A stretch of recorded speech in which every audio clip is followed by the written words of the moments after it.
What's going on, everybody? It's Monday. What's up?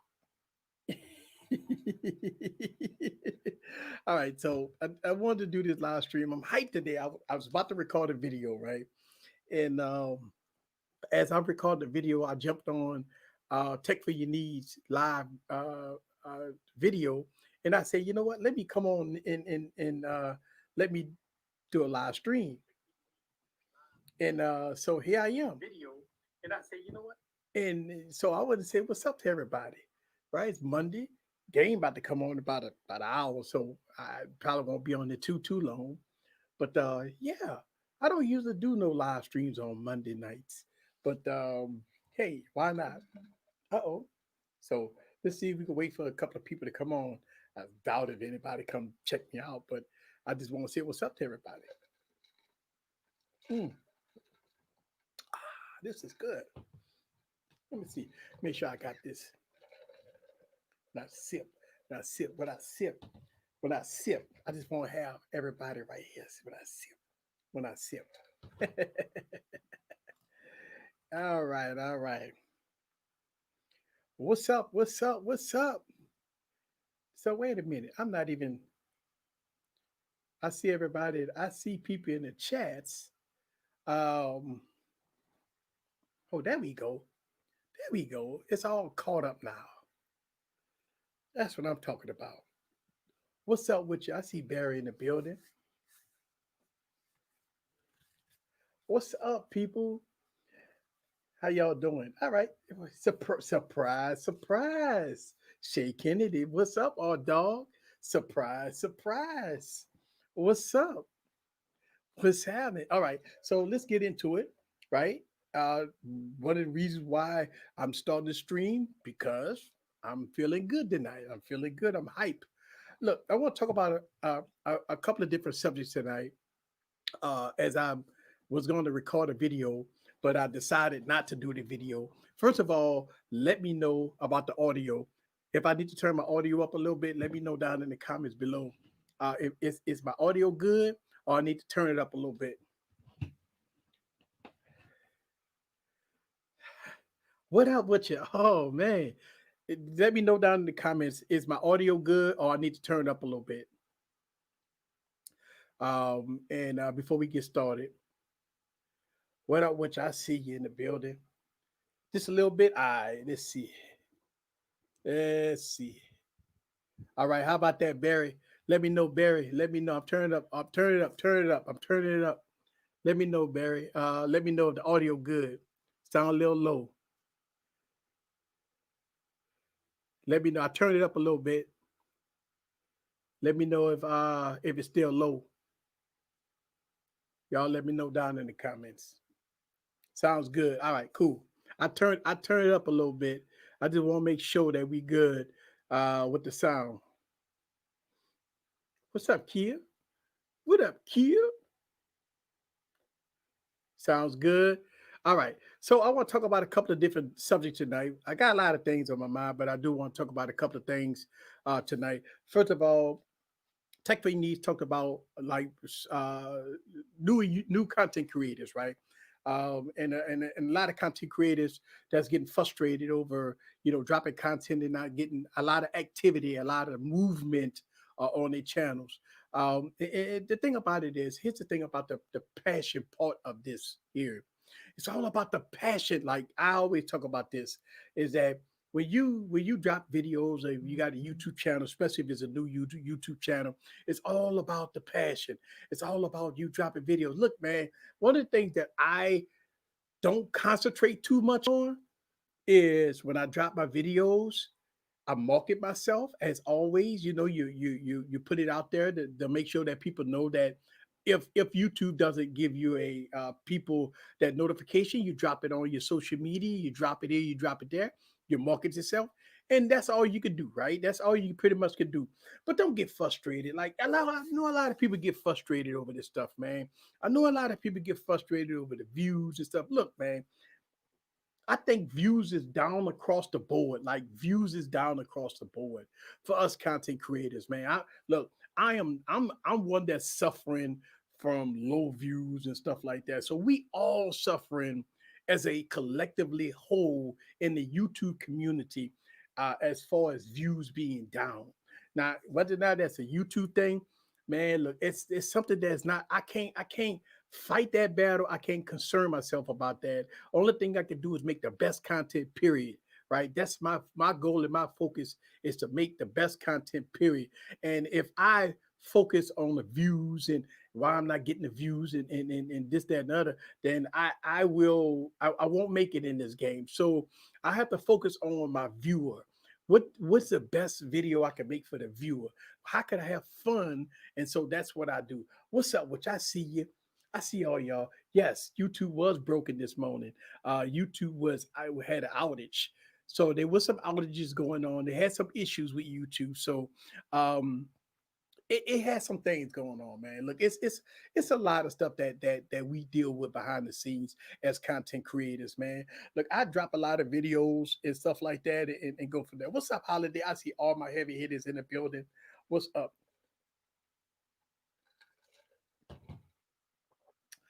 There we go. Yeah, take. I'll take a slow grind. I'm one fourth away from 4,000 subscribers. I'm almost halfway to 1,000. I know it's coming. The grinding is fun. I would keep grinding. It's fun. That's the thing, you know. That's all you got to do. What up? What you? I see you, Joseph, in the building. What's up with you? That's what I'm talking about. Yes, chilling, man, chilling, chilling, chilling. I see y'all chilling. All right, so like I'm making this video, right? I did pulled out the Galaxy S10, Galaxy Note 10, right? So I pulled out the Galaxy Note 10, and I'm doing a video with the Galaxy Note 10. Um, hey, what's up? What's up? What's up? Hey, great channel. You have. Thank you very much. Thank you very much. I really do appreciate that. Appreciate that. Listen, for the people that's in here right now, make sure you share this stream. Like share it like right now so we can get a crowd in there. Share it. I need everybody to share this stream on Twitter, on your social media, on YouTube. Share this here because we go talk. Right. If you love tech, if you're a techie, if you're a tech geek, if you got questions about technology, phones, tablets, and computers, share this stream so we can enjoy ourselves. It's close to Christmas. What's the best phones of the year? What's your recommendation? Listen, let's get this in. Let's get this in tonight, right? So share the stream so we can answer the questions. Even if a person is not a techie, they buying a phone or something. Christmas is coming up. I know it's tough times for a lot of people, but people still buy technology, computers, tablets. What's the best tablet out? What's the best phone out? What's the best device to get for 2020? Yeah, yes. Listen, man. So the Galaxy Note 10 is boss. Look, man, first of all, let's make sure we understand something, right? Don't let companies don't let the industry fool you. Uh-oh, I'm sorry. So don't let the industry fool you about you have to get the highest specs, right? Come on. Think about this, right? This phone has a 765G processor in it, right? Listen, man, today I want to talk a little bit, some of this video, I want to talk about specs, man. Specs. People always talk about it's easy. Specs. It's all about the specs. You got to get the phone with the specs. Oh, you got to get the foldable phone. You got to get this. You got to get that. Listen, man. Listen, man. I have a lot of phones, right? I have a bunch of devices. Um, but what's the difference between a high spec phone and a mid range device, right? That's a thing that a lot of people always go at specs. If this device had the 865, people would be buying it. I heard that comment, right? And I'm saying to myself, no, it's not about the specs, man. It's not about the specs. Listen, man, I talk about this like a lot that phones is fast. Once we hit the 845, 855, 855 plus processor, 865, 865 plus processor, we putting 12 gigs of RAM in every phone for the past 2 years. It's no phone that's slow. 765 processor, 600 series processors, 855 processors. All these processors is fast. So don't let nobody tell you that you got to get the 888 processor. Don't let nobody tell you that you got to get the 865. Listen, man, I've been listen to this listen to me for a second. I have about 140 to 150 phones. All right. If you've been following me for a long time, you know I have a lot of phones. I have phones with 400 series processors in it, all the way up to 665, well, 865 processors in them. I have phones like this, right? I have phones like this with mid-range processors in them that runs like flagships. So don't get it twisted that you got to go out and spend over $1,000 on a phone. Then that brings me to this phone. Well, guess what? That might bring me to a phone like this, right? So, what's the fundamental differences between both all three of these phones, people? What's the difference? A lot of people say, "Oh, you got the Galaxy Note 9. That's phone trash." Bruh, I love the Galaxy Note 9. Like the Galaxy Note 9 is a one of my fastest phones that I have. And it's running like Android 10, well, One UI 2.5. This is the Galaxy Note 10, right? What's wrong with this phone? Nothing. So listen, for tech geeks, I do understand. Tech geeks love the new hotness. And look, for tech geeks, that's all good. For y'all tech geeks out there, I do understand. You want to get the latest and greatest. You want to get the high spec device. You want to do this. But at the end of the day, don't kid yourself and fool yourself in saying that, oh, I got an 865 that's going to beat the 855. For day to day tasks, normal use, both phones will be fast. Listen, I've been doing camera reviews for 5 years. I am not seeing in the last 2 years or the last 2.5 years, I am not seeing this spectacular boost in photography and the boost in video. And listen, if you look at my channel, you've seen that I've done, God, I don't know how many camera reviews I've done, right? I don't know how many camera reviews I've done on my YouTube channel. And y'all guys see it. Damn easy. Both of the phones look the same. It's no fundamental differences, right? When listen, y'all starting to see on my channel. I'm and you know what? This is the crazy thing about it. Remember a long time ago, people used to get upset when you used to put a mid-range phone with a flagship? What you think I've been doing? I've been putting mid-range phones against flagships. And what people been saying in the comments, damn, it almost looked the same. Both of them phones look the same. But about a year ago, if I put a flagship against a mid-ranger, a lot of people will be upset saying that you can't do that. You can't put a mid-ranger against a flagship. That was like the X code, like you can't do that. But nowadays, you can do it. It's no big deal. Um, but I think people kid themselves about, hey, you got to get the latest and greatest. And listen, man, these phones are expensive. I won't talk about some of the things that these phones. I wish I would have kept the veritable. I wish they would have kept the veritable aperture that the Galaxy S9 Plus had and the Note 9 had. Imagine if Samsung would improve that the veritable aperture that most slept on camera king is LG. So I would I would tell you, I would tell you if you've been watching my channel for a long time, I've always put LG phones cameras as king supreme. Listen, man. If you watch my channel, and if you go back and you just watch the progression of how I do camera reviews and how I do reviews on this channel, I've always praised LG cameras as being king supreme. You got a couple of things that LG have that that that puts them over the top. The headphone jack. I'm gonna tell you the headphone jack, and listen, man. The Velvet has a headphone jack.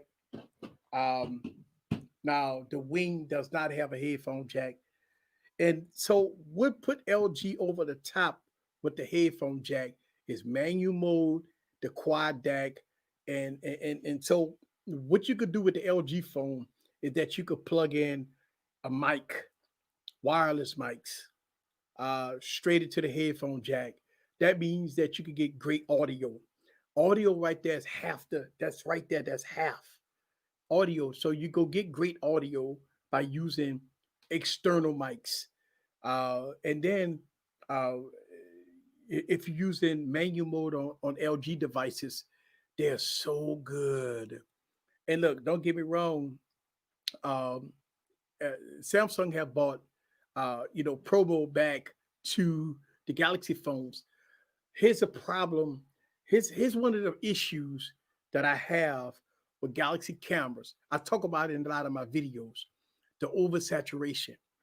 Listen, the oversaturation on Samsung phones is good. Listen, a lot of people love that oversaturation. They like it to pop. They love that good. Listen, did you see in one of my videos, I put the Galaxy Note against the Wing, right? And I think when we got to the flower had a different color. The flower had a different color versus the LG phone. Well, the LG phone had a perfect color. That was natural. That was what I saw. Like the flower in the LG phone was the color science was perfect. The Galaxy phone, it took everything and it oversaturated and it changed the color science. Now, what's with Samsung phones, and I talk about this a lot in the past, is that when they look at the green grass, you may have brown patches. You may have brown patches in that grass, but Samsung devices will make that all that grass green.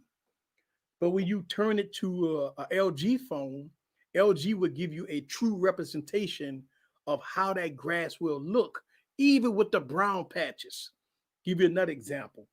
When you point a Galaxy phone in the sky and you have a partly cloudy sky, a little blue, but you have mostly cloudy, but you got a little blue in the sky. What happens with Samsung devices? They will take that sky and will make it all blue. And then when you turn it and you use another device, you will see more of a white cloudy sky. Well, that's the true representation of that sky. Sometimes you'll see Samsung will take that and they will over process it and it will oversaturate it and it will change the color science of it. And people would say it looks good, but it's not the real representation of that sky. Of the color science is really overdone. So you do see that with Samsung versus LG. That's why I like LG phones when it comes down to the color science versus Samsung phones. And I know why Samsung do that. Listen, nobody don't want to see a natural color. And listen, it's crazy how humans think, right? We don't like to see natural colors. We don't like to see natural colors. We like to see colors that pop, greens that pop. The green need to look like a plastic green. The blue need to look like a crayon. It's like the look. They want Samsung try to make their color science like lipstick, wet lipstick. and sometimes it's not real. How many times have I showed you a red plant with a Samsung device and it looked like lipstick? It looked like a red lipstick versus another device that may be natural color. A lot of people say, "Oh, that's I don't like that color." Samsung come up on top because the color pop. But a lot of people, that's what a lot of people like. So what Samsung does with their color science, they oversaturate their colors to make it pop. Look, and it is what it is. That's what they do. Let's see. Hey, what's up? What up? What up? What up, Tanner? I see you in the building. All right. So, what do you think about the Opal Watch? I might be getting one soon. So, here's a question about the Opal Watch. Right? I I never reviewed any Opal product on this YouTube channel. And look, one of the reasons why I haven't reviewed a lot of international phones is because in the United States, some of the carriers are doing about to start doing restrictions, right? If they don't have Wi-Fi calling or some type of calling, they're about to start knocking them off the network. So you have some issues with international phones. Hopefully they will change. I've stopped buying international phones to review. It's because of it's very difficult for me to recommend some of the international phones uh, because I'm in the United States. Since I'm in the United States, um, if I pop an AT&T SIM or T-Mobile SIM in it, you're not gonna get 5G. All right. So even though they might say it's a 5G device, once it hit the states, once it hit the states, it probably won't get 5G. So a lot of people that's buying phones, they might for future proof they want to get 5G phones. I mean, look, listen, man. Here's the thing. I would tell you, right? If you go buy a phone, right, and you want a phone to be future proof, and you say, you know what, I don't mind putting it on my carrier, and you want a future proof phone, go 5G, right? I mean, that's the future. But if you just want a phone if you want a phone, then if you want to explore international devices, then I would say you can explore international devices. Um, yes. Wait, Gigi, I haven't did a review on that on a Huawei watch in over a year. Listen, yes, I do have Huawei watch. This is not a Huawei watch, right? But I stopped using my Huawei watch, right, a while back. I do not use a Huawei watch. Yes, the Huawei watch will still work once you pair it up, but I do not use my Huawei watch anymore. So yes, I know when I talk about international phones, I know Gigi in the building. So she reviewed international phones. Um, I have not reviewed any Opal phones or any Opal watches. What up, Mark T? I see you in the building. Mark T's in the building. I see you. What's up with you? Okay, I'll check out. Yeah, check out Gadget Goddess. Yeah. So going into 2021, um,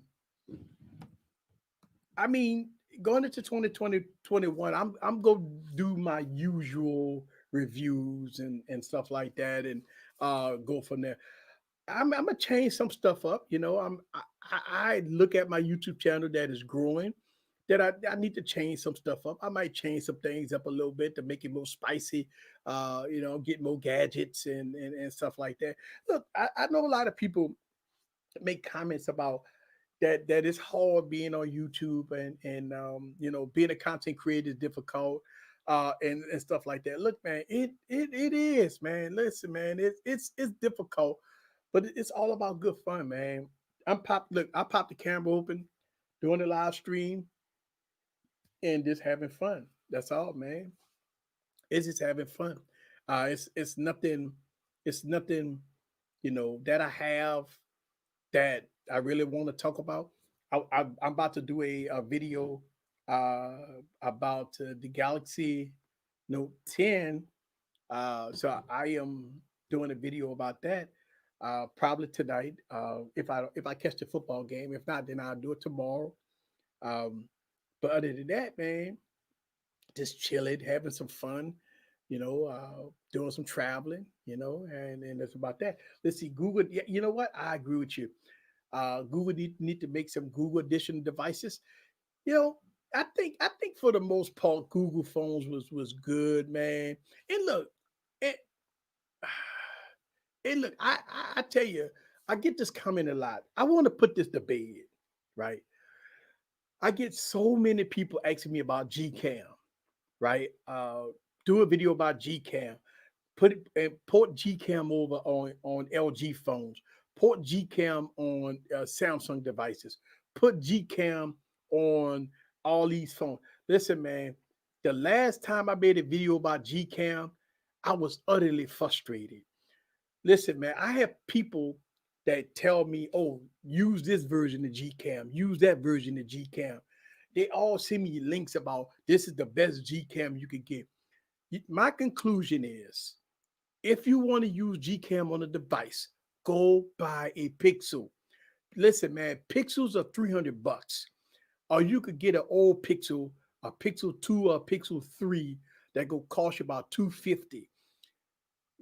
I I've been stopped doing Gcam videos. Gcam utterly sucks. It's buggy, it crashes, the optical image stabilization doesn't work. It's a terrible software to import. I know people get upset with me when I talk bad about Gcam. I'm telling you, I have completely stopped making Gcam videos. I will not do Gcam videos anymore. Every version of Gcam that I've imported and I put it on my devices, it utterly sucks. And I've been doing it for years. I stopped using Gcam, people. I do not recommend Gcam for nobody's phone. I would tell you if you want to get Gcam, put it buy a Pixel. I just Gcam is oh my god, it's terrible. Gcam does not work, people. I don't care what version of Gcam that you put in. Your optical image stabilization doesn't work. The video you're not going to get all your video modes. You may get good photos, you may get good nightscape, but other than that, man, listen, man, I always tell people about this Gcam issue, and people get upset with me because they know I'm not making no more videos about Gcam, and it's so easy. They got all these new versions of Gcam out. Why? Why? What's why? Listen, man, and look, and a lot of OnePlus fans always want to put Gcam on their phones. Here's my solution to OnePlus fans. Stop buying OnePlus phones, people. This is the thing that gets me about OnePlus. Majority of people that hit me up in the comments are majority of people that want me to do Gcam, want me to import Gcam is all OnePlus fans. Well, not all OnePlus fans, but the majority of OnePlus fans. You know why? It's because the OnePlus phone sucks when it comes down to the cameras. So I would tell you, don't buy a OnePlus phone. Now, listen, I've made videos about OnePlus cameras. They're not that bad. OnePlus cameras are not that bad. Is it on the level of a Pixel or a Samsung or LG? Nah, player. Would I put Gcam on my OnePlus because I want to get a good camera? No. I would just buy me a Pixel and ditch OnePlus. Now I review OnePlus phones on my channel, and listen, man, OnePlus cameras have came a long way. They've gotten better, and maybe the OnePlus 9 will close the gap. But putting Gcam on one, that's a handicap. That's listen, man. The OnePlus devices that ain't that good to be putting Gcam on there. So I would tell anybody that before you buy OnePlus and be detrimented on how subpar the cameras are, just get a Pixel, baby. You want a fast phone? Get a Pixel. You want good cameras? Get a Pixel. If you want a good design, don't get a Pixel. Because I mean, to be Pixels is butt fucking ugly, but I mean that's just me. If you want good cameras, good updates, a speedy device, stock Android, get a Pixel. If you want a phone that, if you want the phone that look like this, don't get a Pixel. Don't get it. Listen, you have Pixels that's that's a workhorse, good batteries, good everything, but the design is. Ugh. I don't like Pixel designs. That's all. Um, Google and hold on, this is a good question. LG and Google should merge. No, nope, mm-mm, nada, nope. You wouldn't have a phone like this if Google and LG did merge. You wouldn't have a good phone like this. Nah, uh-uh. I think LG doing the right thing. LG about to come out with a foldable phone, people. Man, did y'all see the report of that LG phone that's gonna slide out like a 7 8 inch phone? That's LG, baby. LG, man. Listen, let's talk about 2020. LG done everything right in 2020. You got dual cases for one mid range and one flagship. They came out with the wing. LG on top of their game. You know what LG make the biggest mistake? Marketing. That's it. That's the most frustrating thing of LG right now is marketing. They don't know how to market, man. LG don't know how to let it hang, baby. LG don't know how to let it hang. That the biggest. Listen, man. If I was LG, I would be. I would the wing. Listen, man. The wing would be flashed all over the place, baby. I don't understand. LG need to be out there doing their thing, and that's their problem. That's their problem. Here we go. LG make good phones, but somehow they can't make it to the finish line. Well, okay, so Holiday, here's the question: what's the finish line, though? That's the question. What's the finish line? The, let's dissect this for a second. You want flagship? The LG V60. This is a flagship. This phone have stuff that a phone that's supposed to this phone have stuff that the phone that's supposed to make it to the flat. This so this is probably the phone that you say this is the finish line, right? This is the finish line. This phone has the same features as this phone and a headphone jack. Let's break it down. You need pin support. Guess what? The LG V60 got pin support. It has the Stylo software imported on this phone, right? So you got software here, you got software here. All right. So we got the note features out the way. All right. We got the note features out the way. Oh, shout out to shout out. Please don't say Dex. Hold on, I ain't gonna say that. Thank you for the $5 holla. All right, so check this out. So we got note features on both phones. You got the Stylo software here, along with a active digitizer, right? You got pen with the bamboo stylus on this device, right? All right. What about cameras? I prefer the LG V60 cameras over the Galaxy Note cameras. It's subjective though, right? You might like this, but you might like this over this. Okay, that's fine. Price. This phone is about $200-300 cheaper than this phone. Specs. 865, 865, 12 gigs of RAM, 8 gigs of RAM. Okay, RAM is off by a few. We got flagship specs, bro. Flagship specs. Display. All right. I would give it to the Galaxy Note. You got the 120 hertz, but at 1080p. You put it up to 1440p, you got 60 hertz. This is a 1080p 60 hertz. 60 hertz. All right.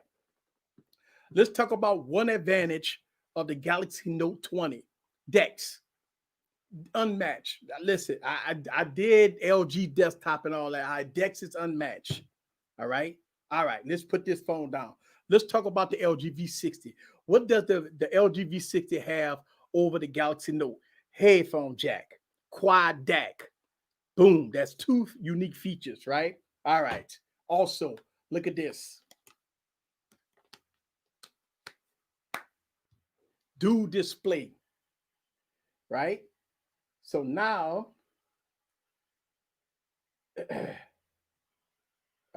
we got dual display.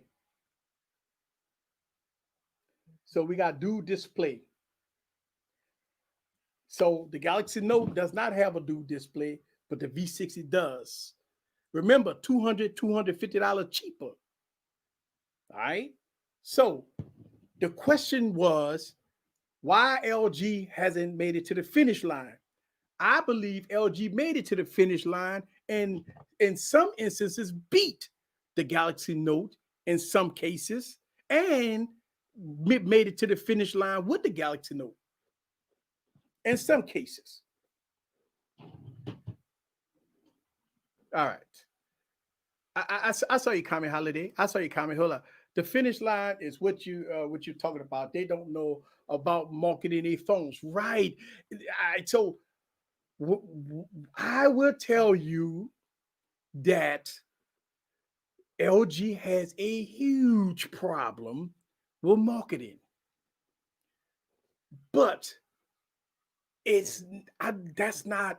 I listen, man. One day they'll get it right. Holiday, I agree with you 100% when it comes down to marketing.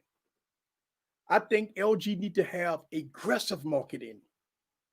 They need to be like Wendy's, right? Have you followed Wendy's page? Have you followed D Brand? Have you followed Samsung? I mean, they do aggressive, very aggressive marketing. It's like LG is scared to market. It's like they got one of the uniquest phones of 2020, and they not marketing. They listen, man. They're not letting it hang, baby. They're not letting it hang. They should be on social media. They should be all over the platform. Talk about how this is the best phone of 2020. How is the best phone of 2020? Talk about it. Talk about the features. Talk about the gimbal features. Right? If you saw my video, listen, man, the gimbal on here is next to none. I've never seen anything so stable on a smartphone in my life. This phone is so stable. You could be doing this, and that gimbal will be like this. I'm going down the hill, right? I'm going down the hill with the wing, with the gimbal mode, and I'm going down the hill doing this. And the thing is going like this. It's unbelievable how smooth the gimbal features is on this device. Why it's not being marketed? What's wrong with LG?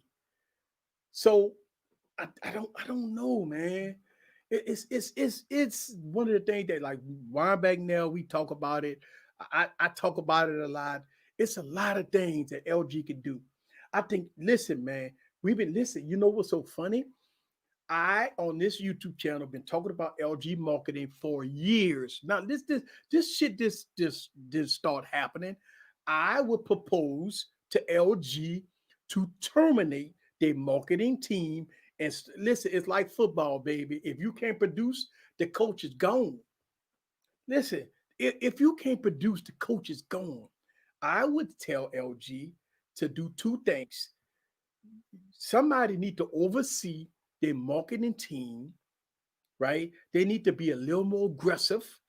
They need to be, listen, on Twitter, you need to see 1,000 marketing tweets about how good LG is. They need to be out there. They need to have communities. They need to be out there. Listen, LG need to contact me.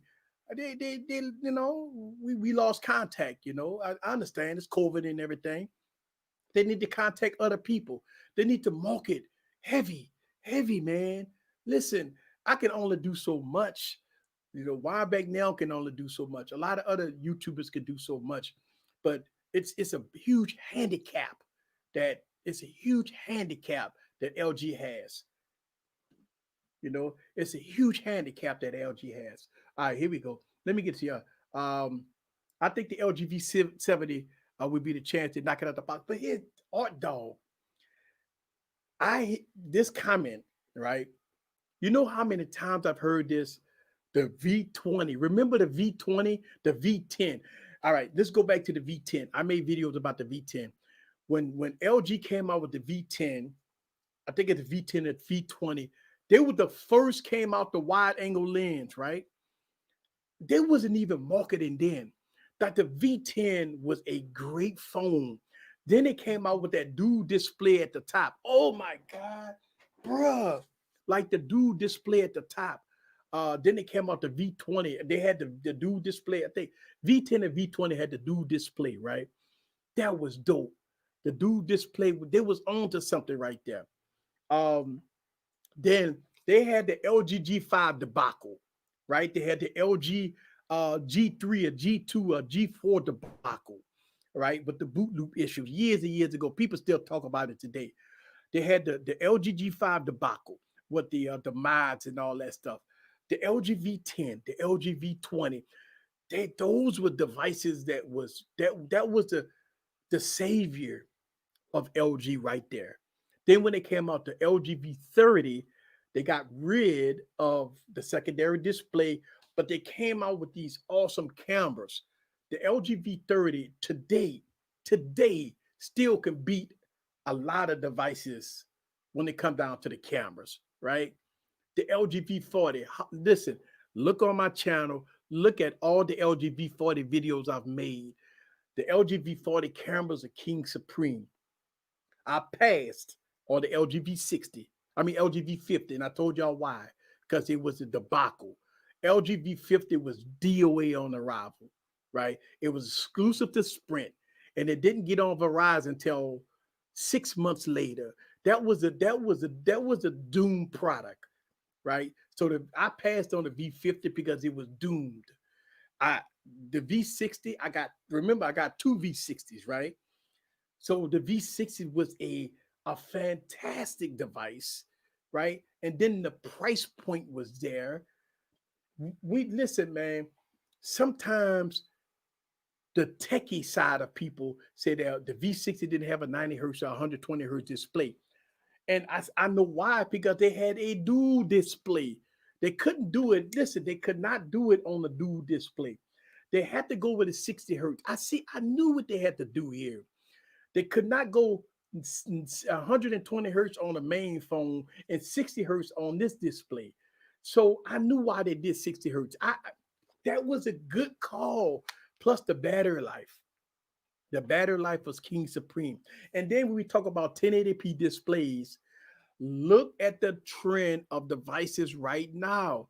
The trend of phones is going back down to 1080p. Have you noticed what's going on with devices now? What are you seeing right now? 1080p phones at 120 hertz. You seen, look, OnePlus came out with a 720p display with 90 hertz, 120 hertz, or whatever. You got 1080p displays coming out. You got devices that's 1080p at 120 hertz. You don't see quad HD displays anymore. You know why? It's because people realize you do not see the difference between 1080p and 1440p. For Christ's sakes, I have the Sony Xperia Mark II.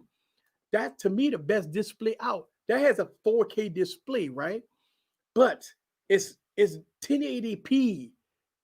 It's 1080p all the time until you play 4K content or it detects anything 4K. Then it will bump it up to 4K. It's a 4K display, but it's 1080p. So you're starting to see that. So I say that to say that LG in 2020 has a winner. They came out with the Velvet that took over the G9. You can't listen, man. You can't sit up there and tell me that this phone is not a win. This phone is a win, right? Look at that phone. This phone, now, granted, you got the tramp stamp on there, right? But this is a win, all true and true. Um, but the V70, listen, I don't know if LG. So when we talk about the V70, right, on LG, what would you like to see in the V70? Because I mean, the V40, the V50, and the V60, basically the same phones besides the updated specs. Obviously, they got rid of the huge notch from the V50, but what's the difference? What you think that the V70 go bring to the table? I'm excited for it either way. Let's see. Um, the V60 is dead. I don't think so, player. No. What makes the V60 dead? Because it's not Samsung? See, that's where we get caught up in marketing hype. If it ain't Apple, because they got marketing all over the place. If it ain't Samsung, because they got marketing all over the place.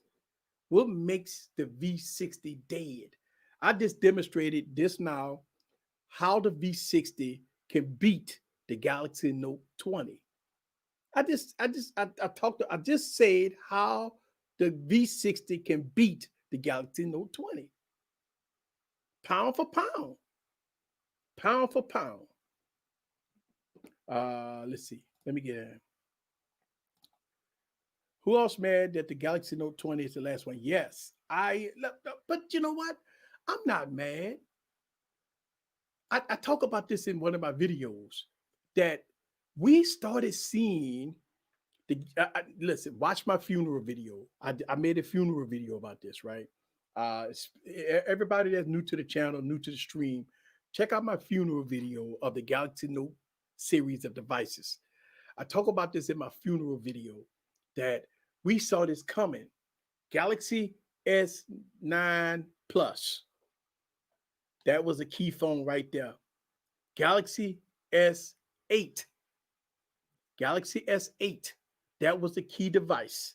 You know why? They had everything that the Note had besides the S Pen. Galaxy Note, Galaxy S9, Galaxy Note 10, was Galaxy S10, Galaxy Note 10. What was the difference between the Galaxy S10 and the Galaxy Note 10? Nothing.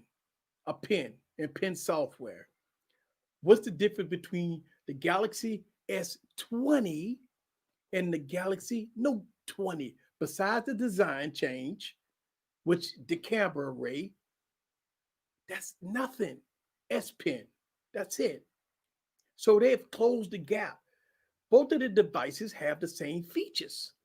The feature set on both of the devices are the same.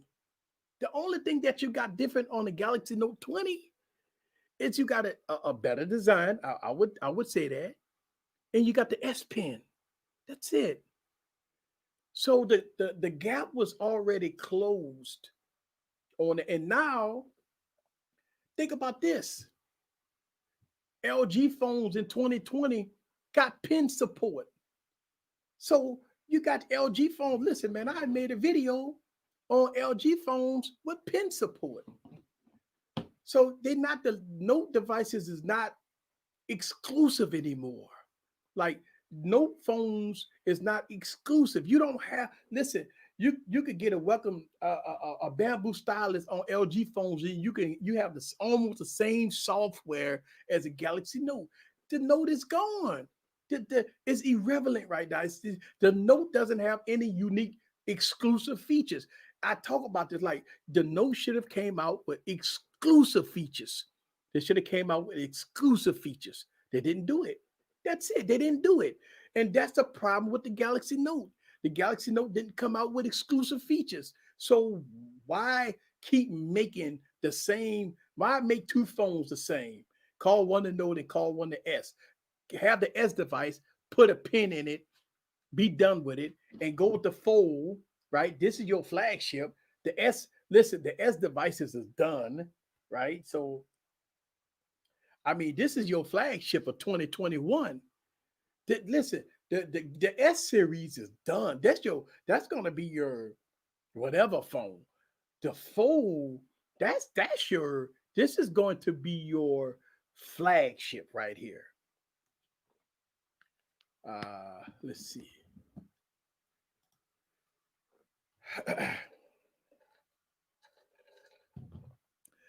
You think LG go drop the V line? I don't know, man. I want to see the under the camera display. But why? Lethal, think about that. Are we causing ourselves a problem here? I mean, look, I, I mean, are we causing issues? I mean, I can't see the camera here. I mean, I don't know about this under the display camera. I mean, I think we go cause. I think we go cause an issue with that. Why we want it? Who's lethal? Listen. I agree. I know Samsung gonna do it, but who's asking for under the? Who's asking for it? Like, are we really want under the display cameras? The problem gonna be it's gonna be smudged up pictures. You gonna have to wipe the. Oh my God! Think about that, man. I don't know, man. I don't know. I don't know. Oh, dog. Let me see. I just think LG need to stay up with the latest technology, refresh rates, modern display, fast charge. Now, hold on, oh, dog. Watch my display test. Read the comments. 90, I want to say 80% of the comments say that LG beat everybody in that video, right? At least 50% of the comments will say in that display test I did, Sony was number one, but they would say LG was number two. The displays are good on LG phones. I don't know about fast refresh rates. Listen, man, you got to think about it. Like, we got variable refresh rates right now. The refresh rate on your device may be at 30 hertz, maybe at 60 hertz. You don't see fast refresh rates unless you're playing something or using something that qualifies for that high refresh. But all in all, you may be running low refresh rates. If I'm not mistaken, LG tone, not LG, but Samsung tone a refresh rate all the way down to like nothing. Well, I ain't gonna say nothing, but it goes down to 60 hertz or 30 hertz or even 20 hertz. So that's not high refresh rates. That's called variable refresh rates. So I don't know if why put a variable refresh rate when you go probably stay at 60 hertz either way. You might stay at 60 hertz either way, unless you're playing games that support high refresh rate. High. Now that's the question. What games that support high refresh rate? Angry Birds? No. Call of Duty? I don't know if Call of Duty do high refresh rates. So it comes to question: what are you going to do with the high refresh rate? So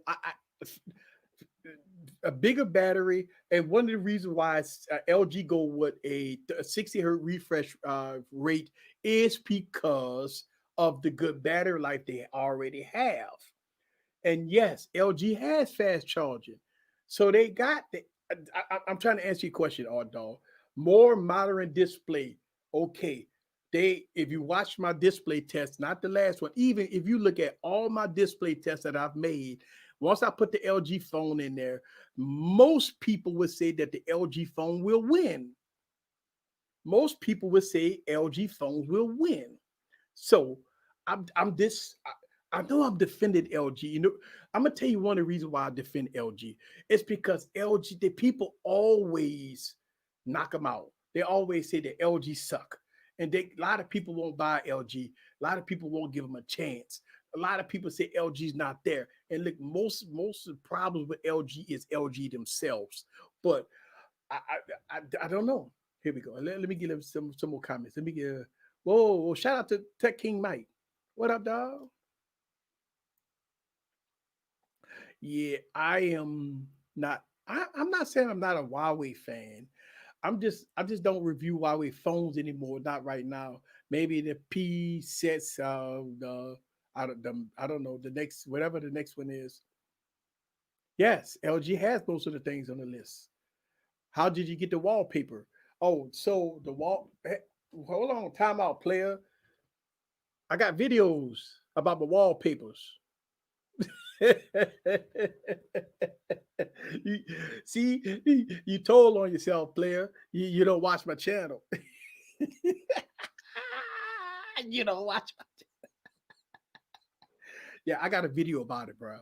Check it out, bro. I got videos about my wallpapers, my 4D wallpaper, my live wallpaper. I got videos about everything you see on that I'm showing you. I got videos about it. Sammy need to scale back on the S line.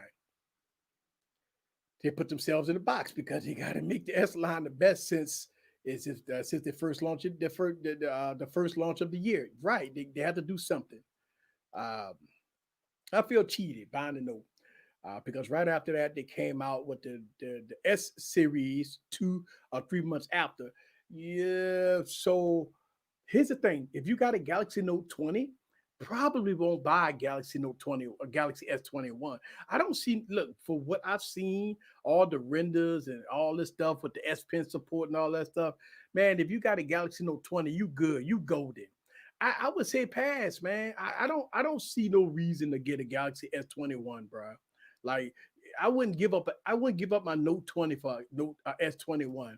I wouldn't do it. Maybe Apple fans want it because that's the only way they could get rid of the notch. Yeah. LG already announced that the V and the G line is dropped. Wow, I didn't hear that news, man. Thank you for telling me though. Thank you very much. Better marketing and work on software, in my opinion, for LG. What up, Jason C?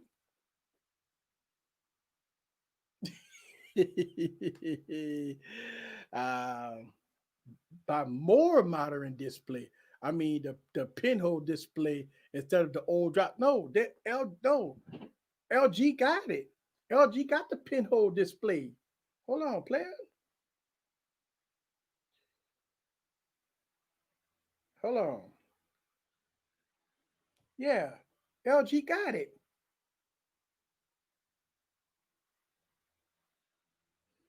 Yeah, they got it.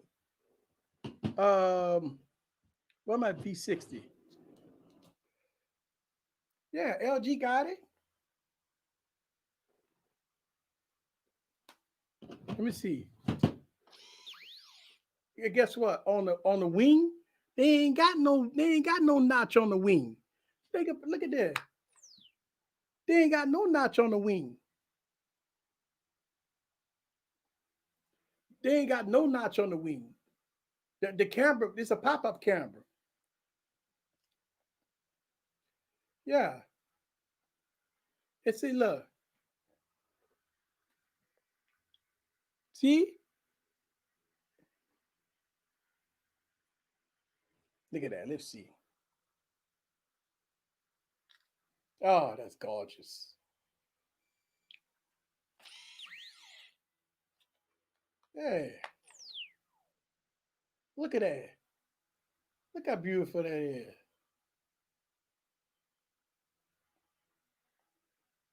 Look at that. Look how beautiful that is.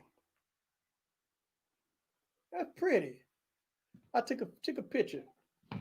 All right. People sleeping on Sony phones. You know what?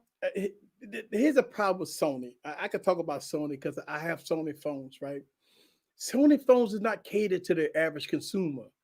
That's the problem with Sony. It's not really sleeping. Nobody really sleeping on Sony. Sony just don't cater to the average consumer. Think about this. The Sony device got 4K display, which they don't market. It's at 1080p. It does have the the specs, right? 865, 8 gigs of RAM in it. It has a beautiful display, AMOLED, OLED display, and all that stuff like that, right? It has a beautiful design. The cameras, right? The average consumer wants a good camera. This is what Sony messed up at. They got a good camera in pro mode. You have to go to pro mode. You have to go to pro video and you got to go pro stills. If you go to the regular camera app, it sucks. I've made videos about that. The regular camera app is not that great. So the average consumer, they gone. It's made for professionals. And that's the problem with Sony phones. The phone is good, very high price device. Think about it. The Sony One Mark II is $1,200. You think about it. Would the average consumer buy a Galaxy S20 or Galaxy Note 20 or iPhone 12 before they buy a Sony One Mark II? Nobody don't even talk about that phone. Like, why would I spend $1,200 on the Sony One Mark II? Then you get the phone. It's utterly trash when it comes down to the cameras until you get into pro mode. It's made for professionals. That's the problem. The problem with Sony is unlike LG. LG, you could get an LG V60 for $700. LG One Mark II is $1,200. It's very expensive product that's not made for the average consumer. And I don't think people sleeping on LG, Sony phones. I think Sony is making the wrong product. Look, think about it. They got one color with two colors, black and silver, maybe another color. They don't have candy bar colors. What do Samsung do? Samsung come out with pretty colors, right? What did LG did? LG come out with a beautiful color.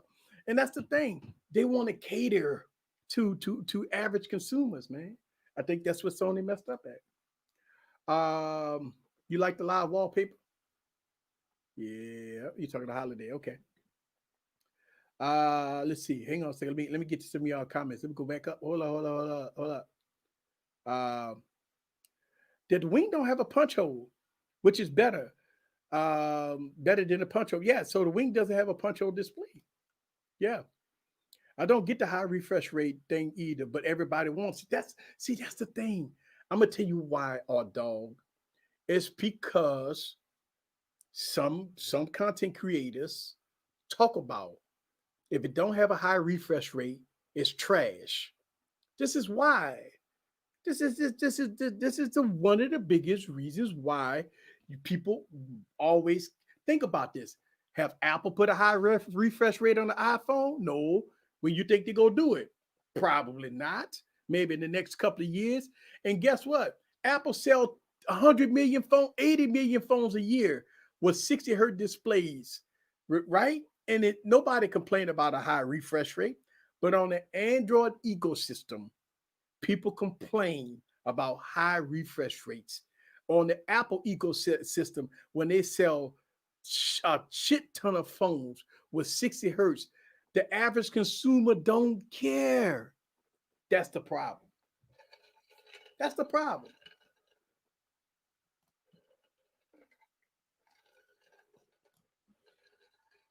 The Xiaomi Mi 9T beats the Galaxy S10 Plus cameras. No one recognizes it. You know what? I keep hearing that about the Xiaomi phones. I haven't reviewed any Xiaomi phones, but those phones are on my list. Those phones are on my list. Thank you.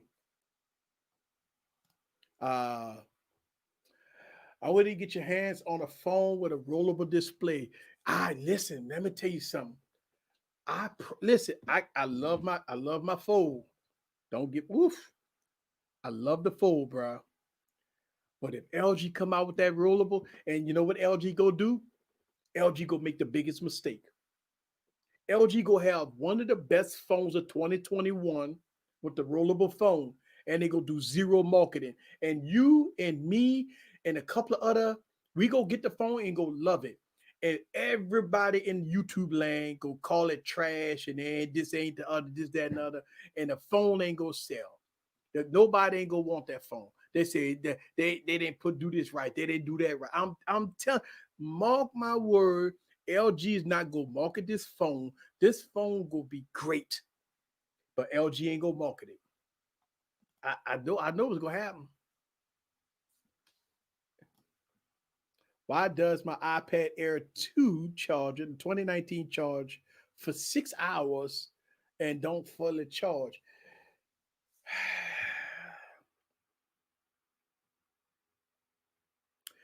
I would tell you that if you got an Apple charger and it's taking 6 hours, if you have an iPad Air charger, which is that big brick, and it is taking 6 hours to fully charge, then you gotta do two things. I will factory reset the iPad, make sure you back it up first, or try to send it in for repair. You may have a bad battery.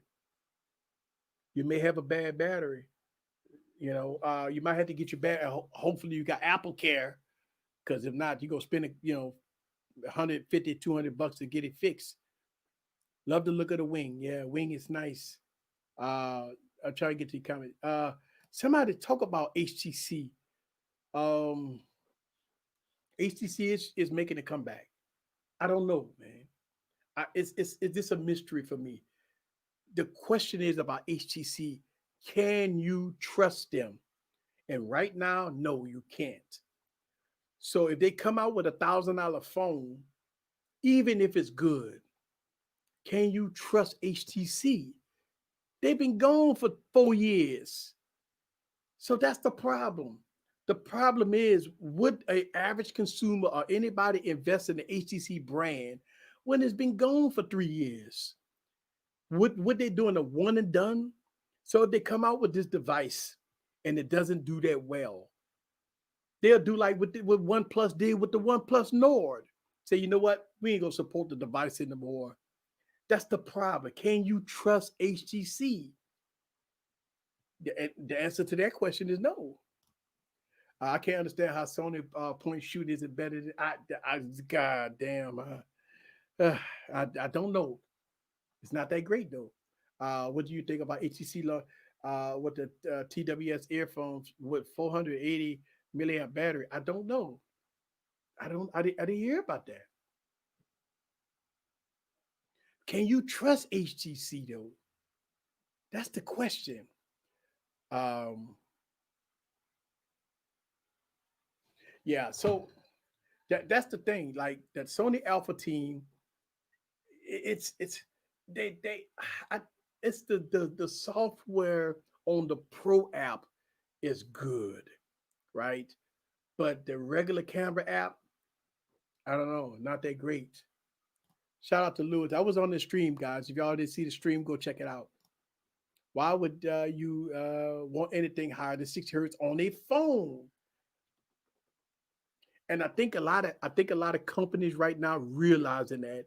That's why they're doing variable refresh rates so they can always be at 60 hertz.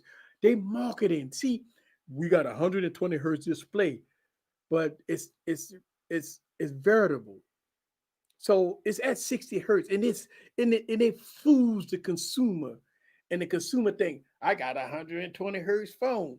But when you run a test on it, it's at 60 hertz. That's the problem. It's all marketing. All marketing. That's all. Um, where you get the HTC Desire 220 Pro, I don't know. I'm gonna check it out though. I don't know. I'm gonna look into it though. I'm definitely gonna look into it. It's nice, but not a big deal. Okay, okay, cool. Let's see. I have to meet 9T. I have a tough time believing that. Oh. Mm-mm. Okay.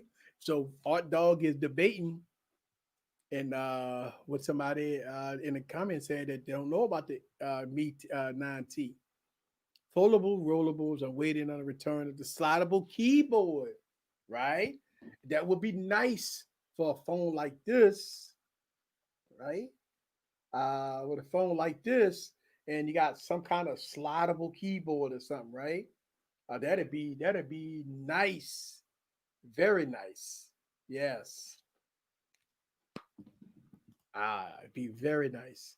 Uh, ZTE can bring something to the table as well. I think ZTE is doing something.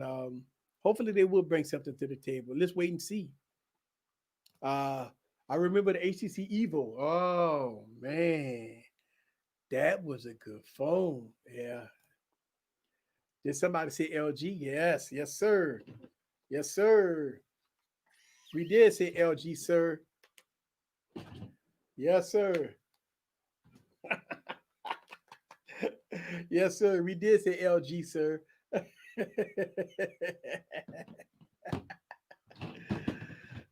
Yeah, we did say LG, sir.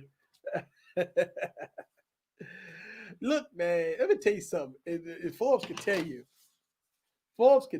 man, this LG wing is absolutely gorgeous. Oh my God, look at this phone. Oh, whew. This phone is absolutely gorgeous. Ah. LG got a winner here.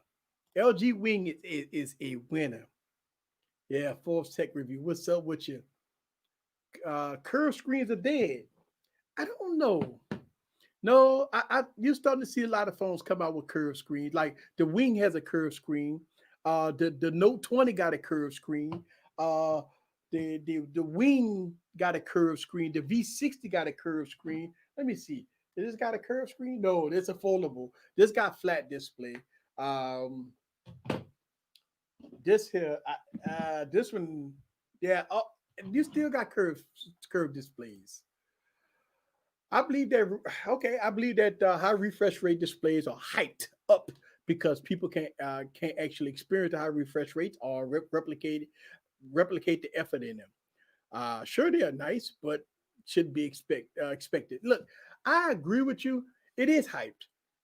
Look, man, I'm gonna tell you something, and the Forbes Tech Review can protest to this. I don't know what LG did to this display, man, on the wing, but god damn, this display is so gorgeous, man. This display, and I put this display up against the Galaxy Note. This display is absolutely gorgeous. I mean, this is one of LG's best displays by far on the LG Wing. The LG Wing got a display like no other. The LG Wing display is absolutely gorgeous. I don't know what LG did. LG Wing display is great. Perhaps Google should buy the rest of HTC. I, but yeah, I thought when Google bought HTC, I thought the design, HTC got a great design in phone, right? Their design concept is absolutely marvelous. The problem is, look at the pixels. Like you look at a pixel, like this ain't HTC design. The pixel would listen. Here's the perfect phone: a Pixel 6 with HTC design, right? With HTC design at a good price point. And I think the Pixel would be the phone of the year. Well, beside the foldables, right? Because what's wrong with the Google Pixel? The battery life is great. The cameras are good. Stock Android. You get good updates. The displays are good. Everything good about the phone until you look at it. When you turn it back, you look at the phone. It looked like Medusa's daughter. It's an ugly concept. It's an ugly phone. We could call it how we see it. It's nothing about the phone is attractive. It's a boring, plain look phone, and it's ugly. I don't know the phone don't look like this. The phone don't look like this. It's a ugly, atrocious looking phone. The product is listen. It you can say what you want about. Okay, I just want it for the functionality. I'm gonna put a case on it. That's fine. But I want a pretty phone. I want a phone when I look at it, be like, God damn, ah, damn, that phone look good. That's what I would look. Think about that. When you buy your new Jordans, right? Don't do you buy ugly phone? Look, do you buy ugly Jordans with the new retros, right? The new tennis that just came out. Look how good them tennis look. Would you say, okay, I want the functionality of the tennis. I don't care how they look. Would you buy ugly car? No, I'm a buy ugly car because I like the way the functionality is on the car. Come on, man. Would you buy ugly clothes? No, easy. I'm gonna buy the clothes because I like the functionality of the clothes. Would you buy ugly glasses? Oh no, easy. I just like the functionality of. Listen, man. Everything that I buy had to be pretty. If it's not pretty, I'm gonna call it out. From my watch to my outfit to my glasses to my accessories. Everything got to be pretty, baby. Everything got to be pretty. And just like my phones, I like my phones pretty. I buy Google Pixels, but Google Pixels don't leave the studio. I cannot use them as my daily driver. I cannot use a Pixel as my daily driver. Not because of not because of the cameras, not because of the display, not it's because it's the ugly freaking phone. I'm not pulling no Google Pixel out of my pocket, man. And this me. It's a ugly phone. It's one of those things that, man, think about it. This phone cost $500, man. And look how pretty this phone out. You'll pull this phone out before you pull out regardless of functionality. It's got to be beauty in the booty, baby. It's got to be beauty in the booty. If it ain't beauty in the booty, I can't rock with it. I review it. I talk about how good the cameras is. I talk about the display. But the phone ain't coming out the studio, player. Just me. And hopefully the Google Pixel 6 will do something with design language. Because it got to be a Beyonce, baby. It can't be no ugly duckling. It got to be pretty. Let me tell you something. A phone is something you carry everywhere you go. Think about it. If an iPhone was ugly, you think people rock with it? Look at every iPhone out there. Every iPhone look pretty. It's a gorgeous, beautiful phone. Everything about an iPhone is pretty. That's why people rock with it. If an iPhone looked like a Pixel, you think people will rock with it? No, man. People be digging a grave for Apple. Let's get into it. HTC and Google need to merge. HTC always made good hardware. I agree with you on that one. HTC Exxon 20 under the display camera. Again, I don't know about that. Player, like, why we want under this display camera. Let's see what they're about, though. Let's see what they're about. I'm cool with it. Let's see what it's about, though. Let's see. HTC made money this year. They did what they bought out. Can't forget about BlackBerry coming back as well. And ugh, I don't know about BlackBerry, man. Google would probably still sell twice as many phones if they redesigned it. Thank you. Yeah, thank you. Jobs are actually worse than comfort. But guess what, player? They look good. What you think about the HTC this experiment experiencing revenue growth for the first time? I didn't know that. I mean, thank you for all this information because I did not know that. I did not know that.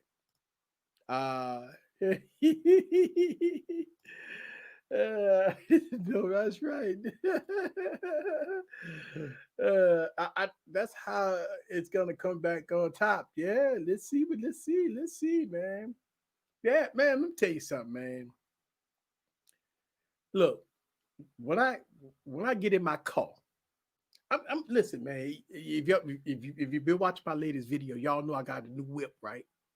So my black truck, man, I'm up there early in the morning wiping it down, baby. Cause when I get in that dog, that represent me. Like that truck gotta be clean. I'm down to the rims, wiping the ball. I want to make sure that chrome shining. I'm not rolling around with no ugly car. I'm not rolling around with no ugly phone. When my hair get a little high, I got to cut it because I got to be tight. And that's the thing. It's time. Yeah, it's time. It is time.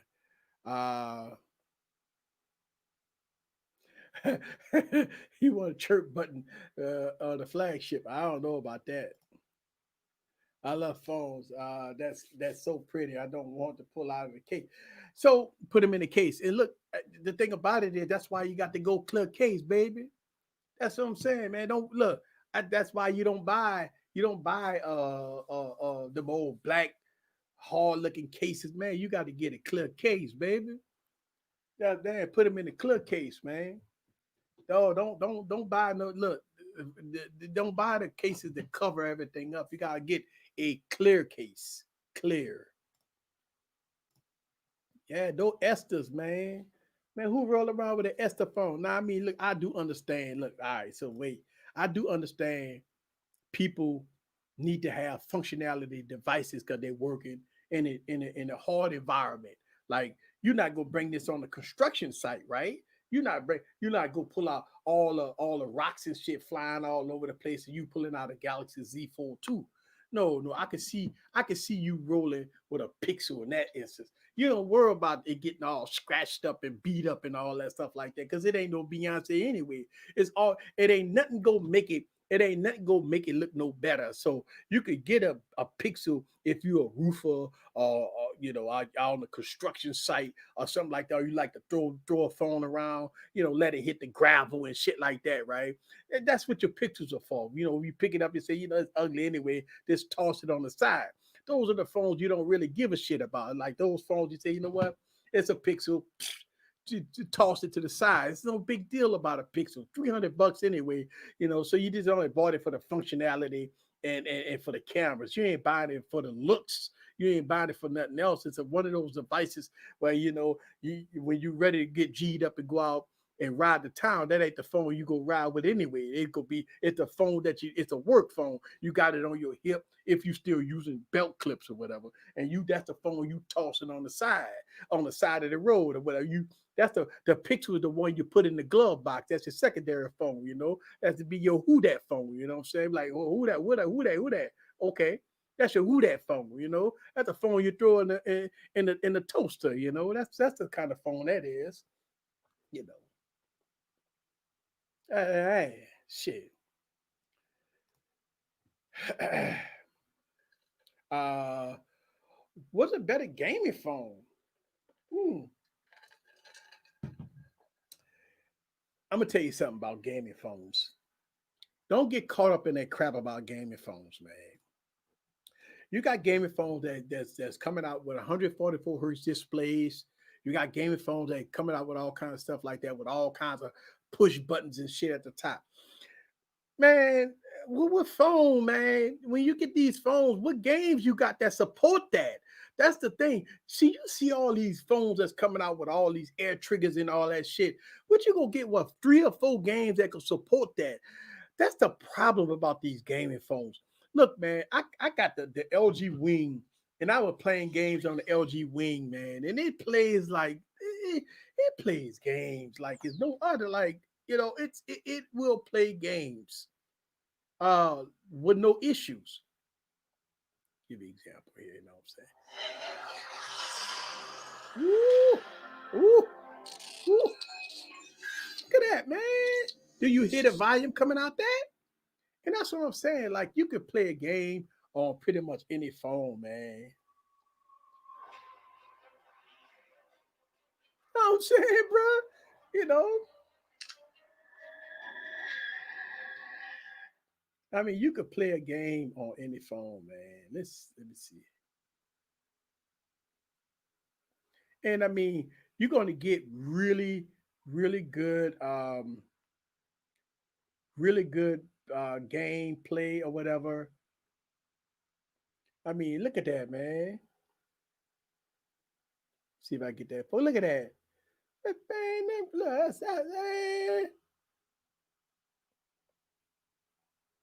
you go get really good gameplay. You know what I'm saying? Look, you could play games. I don't know. I don't know. You get good games. You could have good game. So I don't know. I would tell you that gaming phones is overrated. I made a video about this. Go watch my channel when I talk about like the Razor 2 and gaming phone. Look, Razor gave up. Think Razor 1, Razor 2, it's no Razor 3. I mean, Razor gave, you know why? It's because why buy a gaming phone? You can play every phone flagship got gaming software that when you playing games, it automatically pumps up the processor and everything. You go get good man. So I don't know about this believing the hype about gaming phones. I made a video about gaming phones. They just they it's not what's happening. Gaming phones is ugly. Gaming phones, it's they. I don't know, man. A lot of people like gaming phones. I don't have a problem with it. It's that a gaming phone to be a secondary device. It won't be your Beyonce that you keep with you. You're not carrying a fucking gaming phone. The things look ugly. The cameras are bad, right? They don't have no good cameras on them, and you got to find games to support the air triggers and all that stuff like that. How many games support it? Like how many games support it? I don't know. Yeah. Click case of 2 minute fingerprint. Nah, player. No, no, like this here, this here. Nah, look at that. Uh-uh. Let me see. Get that in there. Ain't no fingerprints on that. Ain't no fingerprints on that. You gotta get the right case. Nah, get the right case, man. Get your good case. You got good cases with no fingerprints on it. Nothing wrong with functionality and beauty. Yeah, there's nothing wrong with it. Safe to say, Easy won't be rolling up that beat up 86. No, you won't. Nah, that the 86 Chevrolet would be nice, man.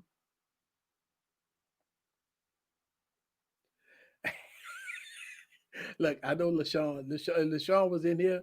He'd be like, easy. He'd be mad. Oh, yeah. ROG phone. Yeah, you can pretty much play on any game now. Yeah, it does have nice value. What up, D Mill? What's up with your player? Yes, LG's innovation. That's right. I get a Switch if I want a game. I mean, OnePlus, like the OnePlus 7T that I have, it has a gaming mode on it. You press it, it gives you a game. So, okay, most of your Android phones, even like some Galaxy phones, if I'm not mistaken, the Galaxy Note got this too. Once you get into gaming mode, it puts a category, nothing but games in there, and you get to play games on there. Yeah. Uh it's 9 people of color making the design of the pixel. Yeah. Is LG speaker good? So, okay, the LG Wing only have one speaker on it. Shame on LG, right? Uh, but it's not dual speakers, but it is okay. It is loud. It don't have that full bassy sound, but it is loud. The Wing is okay. I'm not going to even lie to you. It's not like the V60. The V60 got dual speakers. Um, the phone of the year that's not a foldable.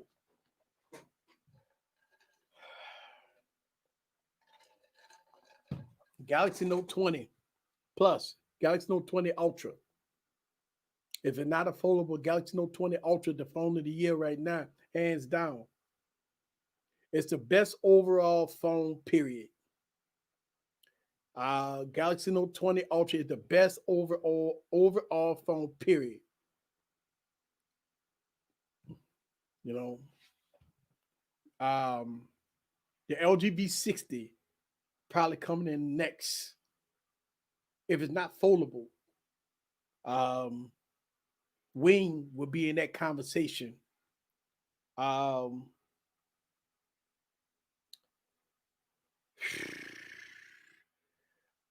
iPhone 12 probably at the bottom somewhere.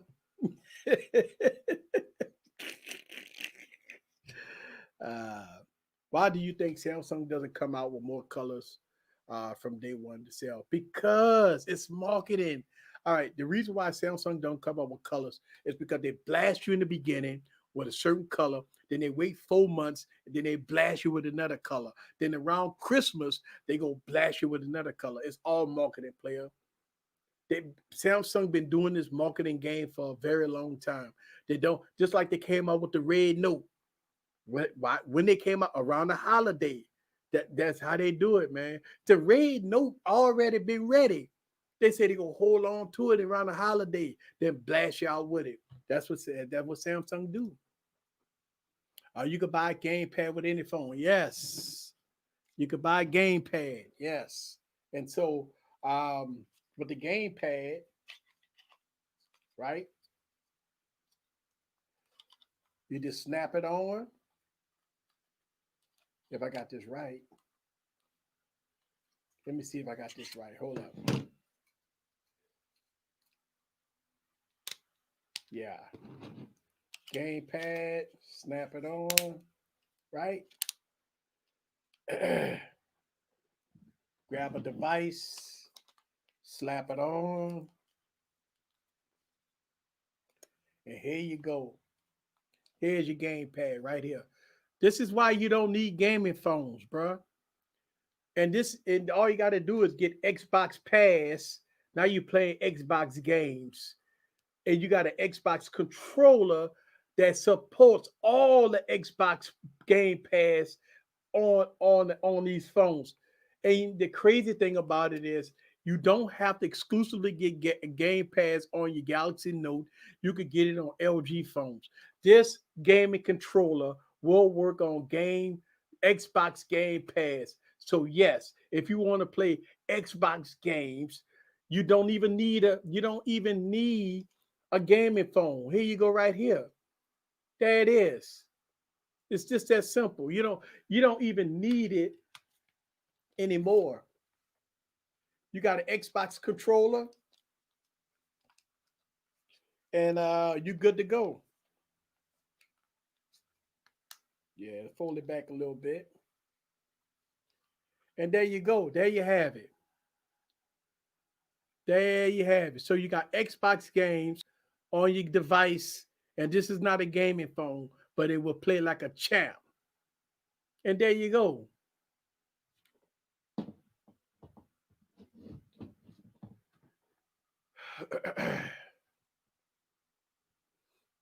All right, all right, all right. Here we go. Let me go back up.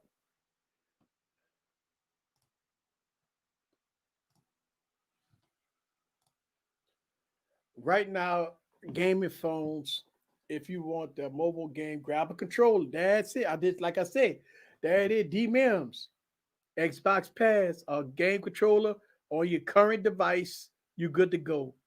There it is. Do you think we will see the end of no? See quad decks on LG. That everybody love the quad decks on LG phone. I don't think so. I hope not. S20 FE killer killed every single phone that cost more than $700. I don't have my FE in here. FE is a great phone. FE is a great phone. Well, that was Samsung intention. Hey, spectacular gadgets. Yeah. So spectac. Uh, I like your video thumbnail question mark. How you like that pistol? Let's do this. I like spectac, man. Yeah. I watch all your videos, by the way. I'm still trying to get across to the wing. Yeah, the wing is yeah, it's a good phone, man. It's a great phone. It is nice. Yeah, yeah. Galaxy S20 FE is a great phone, man. You trying to make Apple use the bad on the album 12 at the bottom. Hey man, let me tell you something. Look, every time I'm not going to lie to you. Everybody top five phones of 2020, they will have an iPhone. Look, rightly so. iPhones go come in right. iPhone, you got to put. Listen, it's like you got to have sympathy for an iPhone to put them in your top five. But you think about it. Have Apple deserve to be in the top five? I mean, think about it. If you watch Marquise Brownlee blind camera test for the last 2 years, iPhones do not even make it out of the first. Don't even make it out the first thing, right? Don't even make it into the second bracket. And I've been saying this for years. If you watch my channel, I made a video about iPhone cameras. I made videos about the lens flare issues with iPhones. I made so many videos about iPhones and their cameras, not being that great. The color signs on iPhones is not that great. They make everything brownish and goldenish, like a yellowish tint. The front facing camera on the iPhone 12 Pro Max is horrible, right? It's like a 0 out of 10. It's so when you put all that together, and plus we don't have ProRes yet. The Pro Raw haven't came out yet. We still waiting on the update. So it's so many issues that I point out, that I talk about when it comes down to iPhone cameras for years. Listen, this is not the first time I talk about iPhone cameras. Watch my channel. It's been consistent. I test them. I test them. I test them. I test them. And they suck. They suck. They suck. They suck. And I test them all the time. And people be mind blown. Easy. People go hate you, bruh, for telling the truth. All right, don't listen to me. Go watch Marquise Brownlee video for the last 2 years. The people have spoken. People would tell you, like on the blind camera test, it don't even make it into the out the first round in 2 years straight. And look, MKBHD talk about why iPhones don't make it out of the first thing. It's because of the color science. It make you look a brownish color, yellow hue. It changed the color of the background. It's not that great, people. Yes, when you do it, if you're an iPhone fan and all you had was iPhone after iPhone after iPhone, you would come up on my channel and say, Easy, you lying. My iPhone cameras are great. You know why? It's because you so locked on that certain color science. But when you put it against other phones, Samsung, LG, and other devices, then you will see why iPhones are not that great when it comes down to the cameras. Now, when it comes down to the design, I give it an A. When it comes down to the functionality with iOS 14, I give it an A plus. When it comes down to battery life, listen, man, hold up. I'm not even gonna sit up and lie, bullshit you. The iPhone 12 Pro Max battery life is not that great. It's okay, but it ain't like the iPhone 11 Pro Max was better than the iPhone 12 Pro Max. So it's so to me, it went backwards a little bit, man. The cameras are not king supreme. The body design is good. It's a change, right? But a lot of people, my daughter told me that she liked the older design than the newer design. So some people might like the older design than the newer design. The cameras haven't been updated. We still don't have Pro Raw. We still don't have. And listen, the Apple got to change their color science. They make everything brownish tint, a brownish yellow hue on their camera. That's why I don't make it out of the first round. Listen, I'm not the only one that complain about iPhone cameras, man. I've been talking about this shit for years, bro. Like I've been making videos. I stopped. Listen, one of the reasons why I stopped making videos about iPhones is the cameras are not that great. I'm just calling it how I see it. It's like the camera, they make the commercial. People make videos and fucking and they make movies and shit from iPhones. Think about this, people. Think about this. If I made a movie with an iPhone, once I get it in my video editing software, I am changing the color profile. I am adding Lux Pack to it. I'm changing the fucking a tint. Listen, I'm doing color grading on Apple product, right? So if I get it, once I get that footage on my video editing software, I'm adding Lux and color grading to it just to fix it. And that's not right, man. That's not right, man. That's not right. What's good, LaShawn? I see you in the building. Yeah, well, it's the reason why I didn't get it is because it's not the Note 20 Ultra, right? The Note 20 it's only the Note 20. It's not the Note 20 Ultra. What up, Tanner?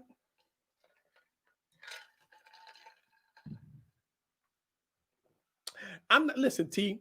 The camera don't flat out suck, but you have to admit, look at it side by side with some other cameras. You have to admit that the color science is definitely not natural.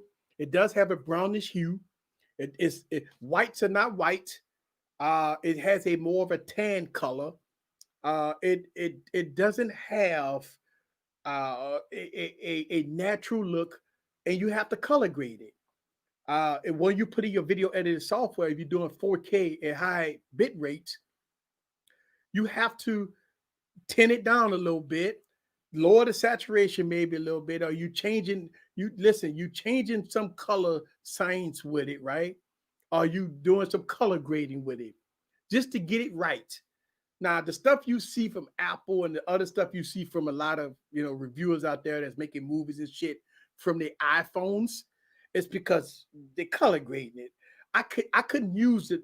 Listen, man, if I was using it when I did the cinematic footage from the iPhone, when I did the video, I color grade the whole freaking thing. I had to color grade the whole footage. I put a cinematic lux on it, and I had to tint it up a little bit. I had to change the whole color balance on that footage in that video just to make it just so it could look good. I had to change. I color grade the whole freaking footage. Yeah, I give it. Listen, I did. I give it a 5 out of 10. The front facing camera was horrible. And I made multiple videos about that. And I got three. Here's the problem. I can understand when people come at me and say, "Hey, easy. Maybe you got a limit." Okay, cool. Let me get the other one. The same thing. Okay, cool. Put that to the side. Let me get my third one. Listen, man, I can understand one being bad. I can even understand two being bad. But three iPhone, listen, man, I got three iPhone 12 Pro Maxes, bro. You can't sit up and tell me all three of my phones is bad. Bruh, nobody ain't gonna sit up there and tell me all three of my phones. I got three of them, bro. Now, usually what people say, well, easy, you got a bad phone. All right, cool. All right, cool. All right, cool. But bruh, you're not gonna sit up there and tell me I got three bad iPhone Pro Maxes. Do you do reviews on TVs also? I did. I do reviews on monitors. I just did a review on the BenQ. I got the BenQ sitting up here, and a great device. All the big YouTubers say iPhones are the best. Of course they do. You know what I'm saying? LaShawn. Color size is definitely preference, honestly. For example, I don't care for Samsung camera because the color. And I talked about this tonight. I talked about this. I talked about how Galaxy phones are too saturated. And listen, when I do my cinematic footage with Galaxy phones, the first thing I do is tone down the saturation. Listen, I agree with you. Like, I agree with you. The white balance or the whites on Samsung phones is white, right? The only thing you have to change on Samsung devices is the saturation. I agree with you on that, T. I would totally agree that it's oversaturated, right? But at least your white balance will be more of a cocaine white, versus a tan or a brownish color. I would agree with you on that, T. I like iPhone's cameras better, and everybody got personal preference. That's what I'm saying. Like, it is. Yeah. Uh, I was close to trying it. Yeah. Some people like Canon color science. Some people like Sony. I prefer Fuji. And look, here's the thing. Uh, so D Mims, I'm gonna tell you, the new Sony color science, right, got me ready to pull the trigger because the new color Sony color science on the S3s, right? They up to that Canon color science, right? So what you're looking at right now, this is Canon color science, right? So when you look at my videos, I this is Canon color. So this is Canon, right? And I like the colors of Canon, right? But I agree with you. Fuji got, I'm not a Fuji fan, so I don't know. Uh, uh,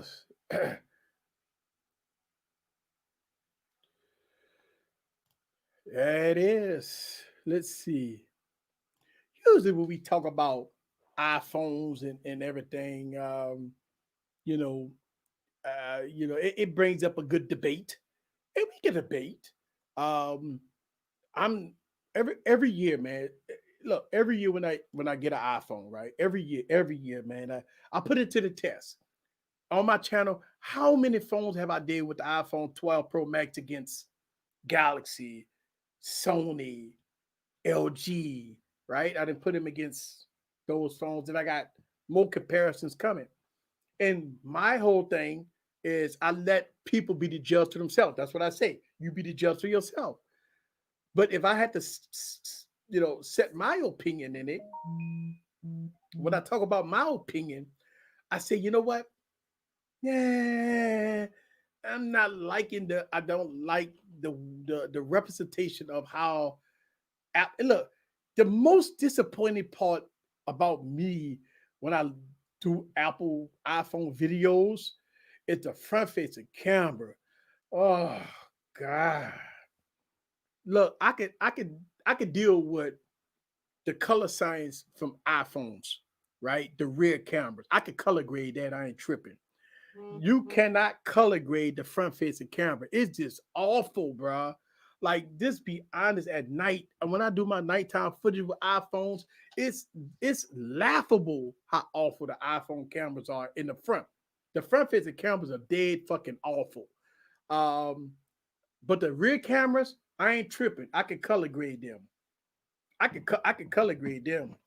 I ain't even tripping. It is what it is. I could color grade that. Uh okay, so the update came out today. I'm gonna have to see if I can go grab my iPhone and update it. Uh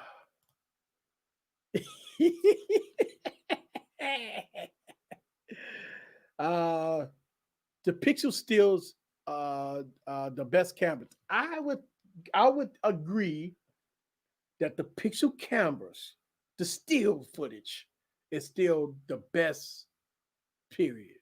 I would agree with you on that. I would agree that the Pixels is great. The Pro Raw update came out today. Okay, yeah, I'm about to check it out, bro. I agree, way too oversaturated. I would agree. What up, D Lee in the building? So, what camera is King Supreme? Okay, all right. So, before I answer the question, you let me know down in the comments below. What phone in 2020 is King Supreme? What phone no cameras? I ain't gonna say overall phone. What cameras is King Supreme right now? What cameras are King Supreme? Now, let me do this. Let's do this. Still footage and video. All right. Because I know if I say still footage, I know what everybody gonna say. Stills and video. It has to be a combination. You cannot be King Supreme with still footage. You have to be King Supreme with overall stills and video. Overall, it has to be. You may be lacking a little bit in stills, but your video may be the king. Or you might be lacking in video, but your stills is king supreme. Let me know. Let's do a survey. Somebody say Huawei. Okay. Oh, Stack Tax say Pixel. We got Huawei on deck. LG. All right, D Lee. There you go.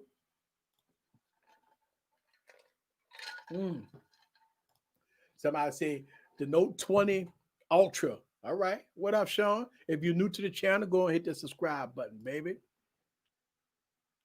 That would be an iPhone or Samsung phone. All right. Samsung for what I've used. Okay. Overall, probably LG. Okay. So we got some LGs. We got some the JTC say Pixel, baby. What up, Eric Kelly in the building? Note 20 Ultra Pro Mode, baby. Made a real contender. I'm going to tell you what Samsung did. Samsung got beat up for taking Pro Mode away. Remember when they took Pro Video away and people was pissed? So what did they do? They put it back, baby. Pro Video on the Galaxy. Listen, Eric, I would tell you, I roll with the Galaxy Note 20 Ultra Pro Video, color graded a little bit, take that saturation down a little bit. Oh yeah, yes sir, yes sir, yes sir, yes sir. I would say Pixel because the stills are the best and the video has improved a lot. I would agree. I seen J Will video with the Pixel and that looked good, man. I seen the video that J Will dropped a video about that Pixel. See, he got all three of them.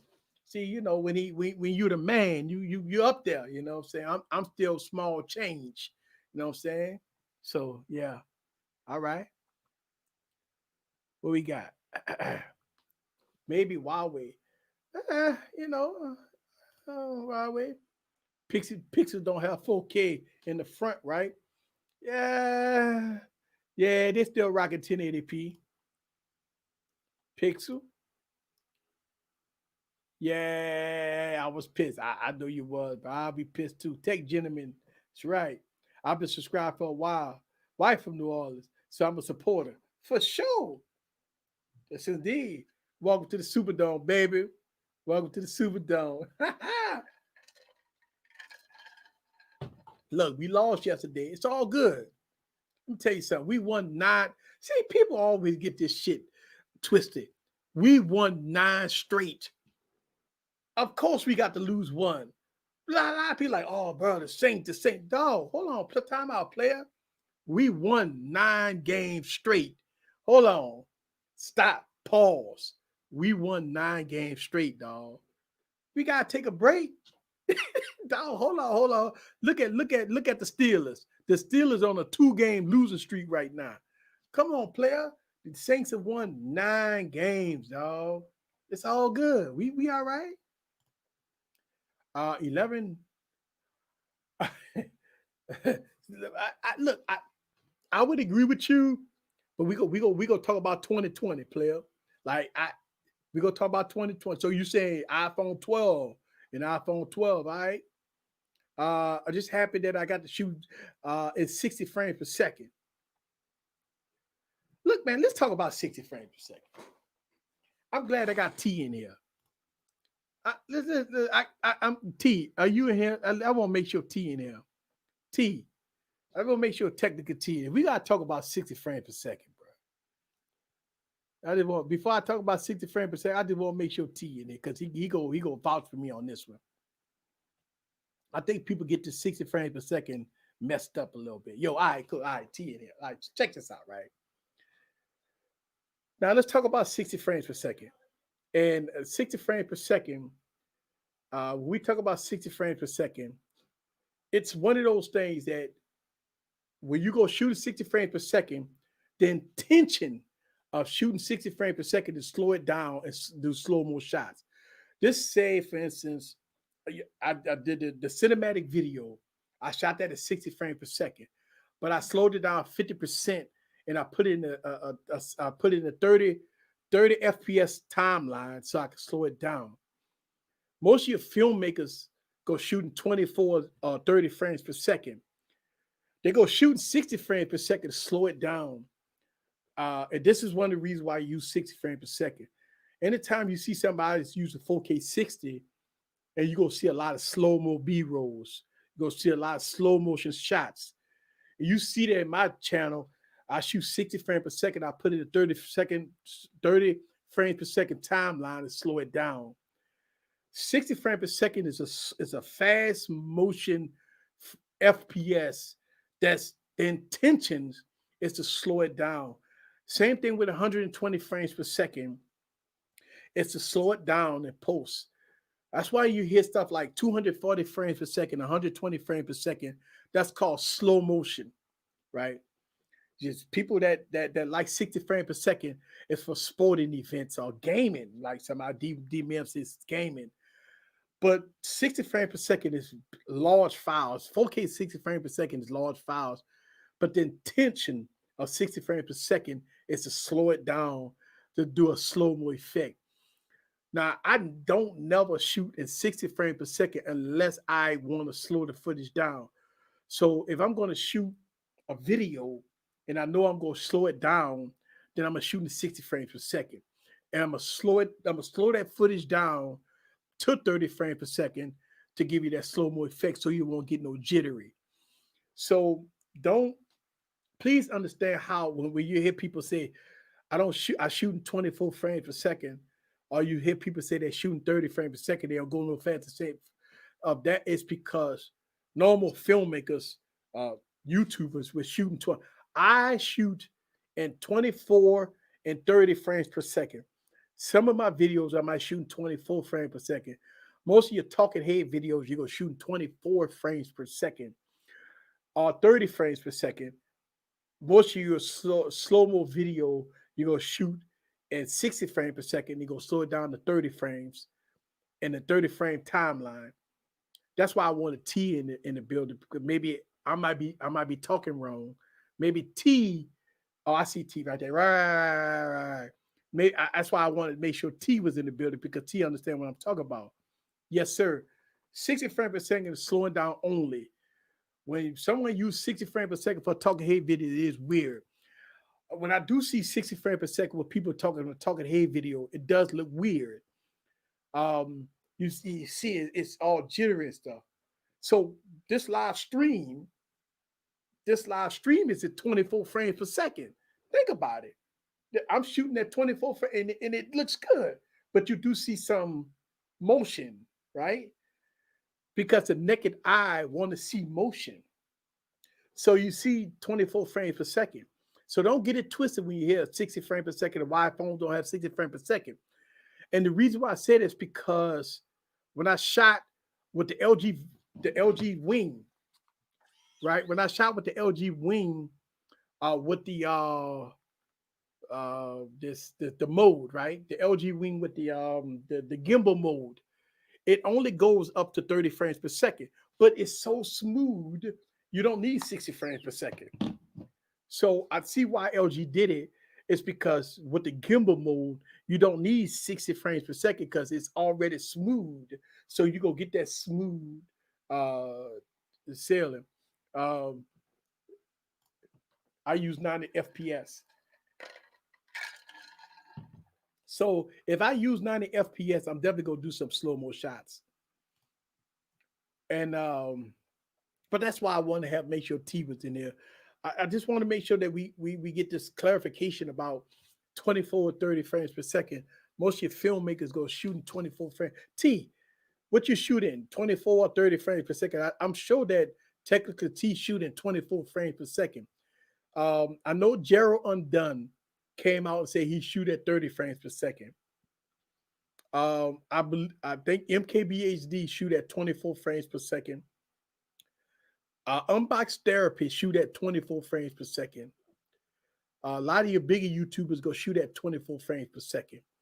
I shoot at 24, and sometimes I shoot at 30 frames per second. So T shoot at 24 frames per second. Right. I shoot at 24 frames per second. Or every now and then I might shoot at 30 frames per second. Holla at your boy, shoot at 24 frames per second. Um, So D Mills shoot at 24 frames sometimes, and that's me, D Mills. Sometimes I shoot at 24 frames or 30 frames. Look, I'm gonna tell you why I do it. I shoot at 24 frames for the talking head video.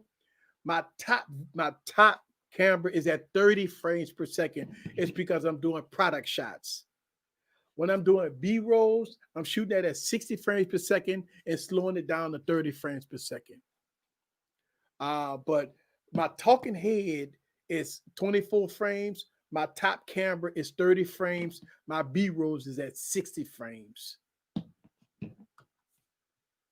The only reason I shoot at 30 frames is what I do understand that's understandable. That's understandable. 30 frames is not bad. I'm just saying that like I know a lot of people shoot every video at 60 frames per second. And you know what? I used to be like that until I learned the art of filmmaking. Listen to what I'm saying here. The only reason why I was shooting at 60 frames per second in the past is because I did not know the art of filmmaking. When you know the art of filmmaking, then you know the proper settings. And me, about I've been like a year and a half, 2 years now. I've been shooting at 24 or 30 frames per second.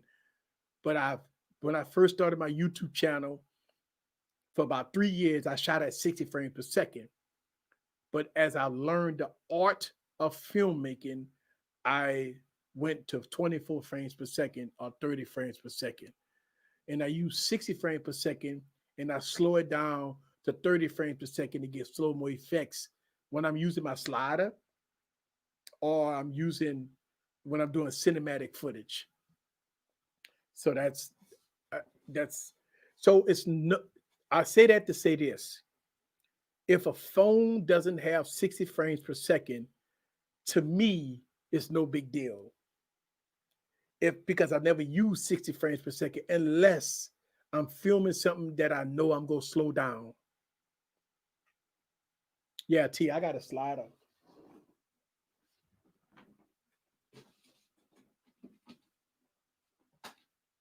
T, I got the big boy. T, look, T, I got the big boy on deck. T, I got the uh, I got the big boy on deck. I got the GVM, bro. I got the big slider.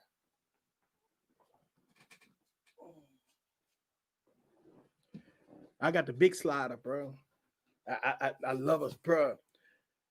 The best investment, the best investment that I ever made was a slider. I got tired of that jittery shit. T, when you were doing B rolls, bro, the best investment for B rolls is a slider because sliders, man. I look, my slider can do all. Oh my god, oh, I could do so much with my slider. Matter of fact, I do a video, a side part of the video where the camera have, and you'll see that it's a slider. I have my video doing a slider, and you'll see the background moving, and I'm straight in the middle. That's my slider. When anytime you see a video with me recording, and you see the background moving and shit, that's my slider. And I'm dead in the middle. That's my slider. The background be moving from side to side and shit, and I'm straight in the middle, bruh. That's the best, man. T. That to me was the best thing that I ever invested in. Was that it was absolutely great, uh, without a doubt. Mhm.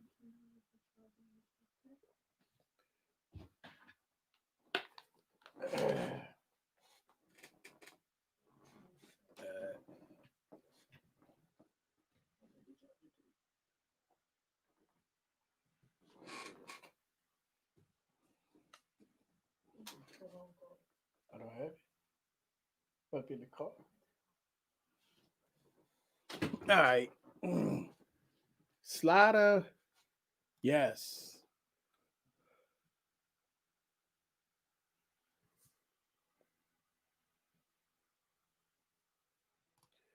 Oh, well,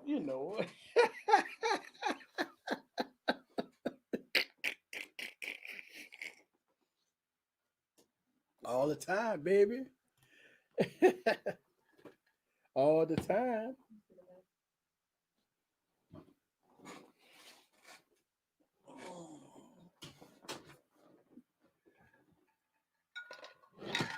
Mm, that's right.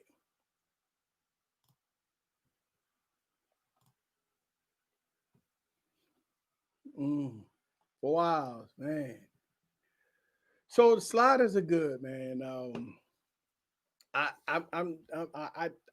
just think I don't use it enough, which I'm about to start using it a lot because the way I'm about to set it up, I'm about to use it. It's gonna be a part of my content.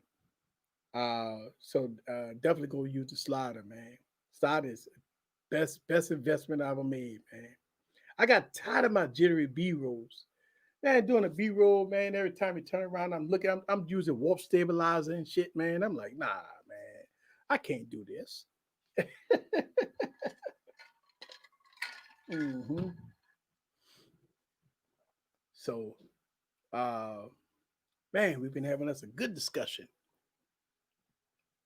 Good discussion. We were talking about everything. So, going back to what you're saying, D. Lee, the best phone of 2020 right now, with the best cameras, the best overall. Listen, the best overall device right now for me, Galaxy Note, Galaxy S, Galaxy Z Fold 2. Uh, this is the best overall device, period. Right? For 2020, it's a huge investment, but this is the best pound for pound product that you can buy, period. And it's so crazy that I show this to all iPhone people and they get pissed. They get pissed. iPhone people get pissed. They want something like this bad.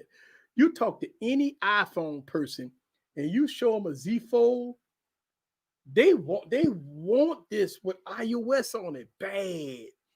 I'm like, man, they would listen. When Apple come out with their foldable phone, Apple could charge 3 racks for it. It's gonna be selling all. Oh my god, it's gonna sell like hot potatoes. And all they got to do is make a phone like this with iOS on it. That's all. They ain't got Apple ain't got to do shit. Don't you know? And you know what Apple gonna do? Apple gonna give you the phone. They're not gonna give you no charger. They're not no case or nothing. It's gonna be the phone and instructions in the box. They're not gonna give you no. They're not gonna give you no charger.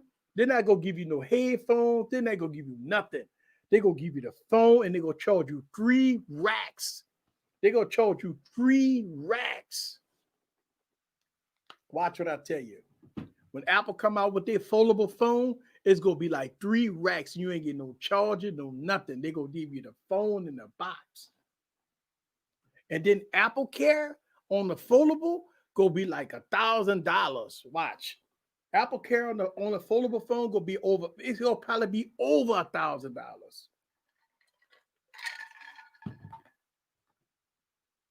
Yep. It's go. Yep. I, and I'm telling you, look, think about this. Apple sell a monitor for 6,000. Wait, $6,000, right? They sell wheels for $750. They sell wheels for $750. I promise you that when they come out with their foldable, it's gonna be at least 3 racks. It's gonna be at least three or more.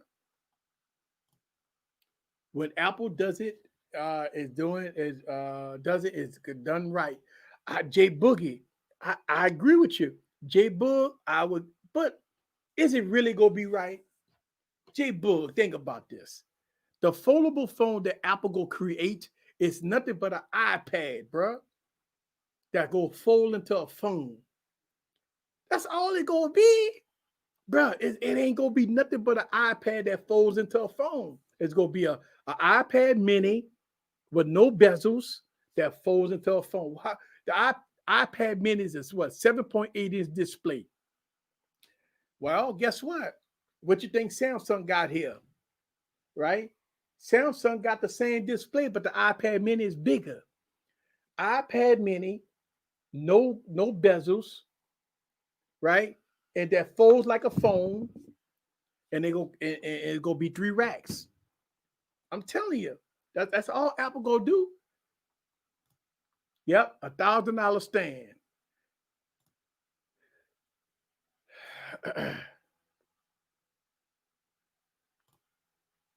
iPhone Pro, there it is.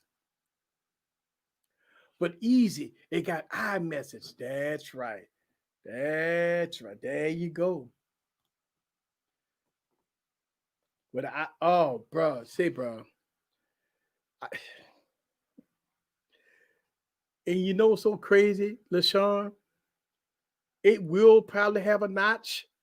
It's gonna be horrendous, but it's still people will want it. What about the Pixel 4? I don't know. I, I mean, here's the problem with it. See, you know, let me ask you a question, D Mill. Would you buy a Pixel Fold stock Android foldable? I mean, you know, I mean, I don't know. Would you buy Pixel Fold, the Pixel Fold? Look at holla at your boy. Say, let's get it. She said no. That's my problem because I don't know, man. I don't know. Let's see. We got. I ready to go for the Z Flip. Oh, hey, that's a good question. All right, so look, check this out. Z Flip, right? And the LG, right? LG. It's like night and day, right? Hold on, let me get your comment down. This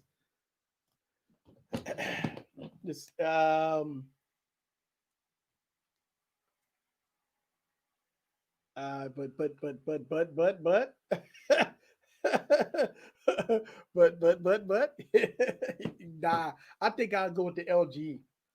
I think I'll go with the LG though.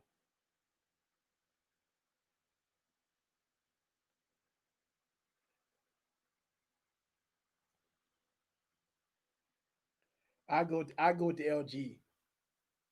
Yeah, I go with the LG, baby. Don't get me wrong. I love the Z Flip, but I think I go LG. I go LG. I go LG all day.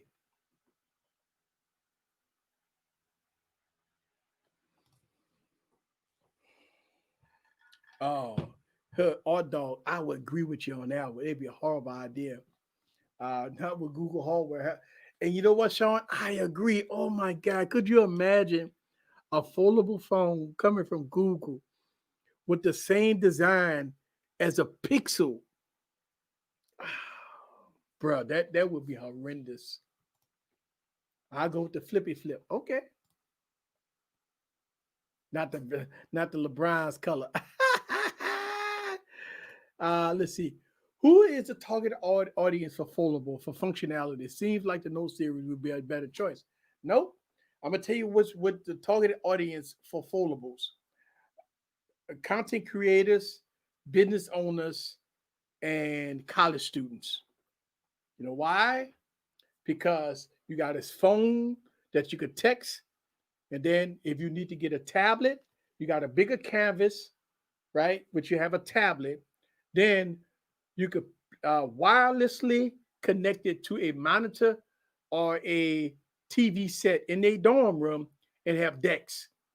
Decks is You could do all the research papers. You could connect this to a printer, which I'm gonna show you all my office setup.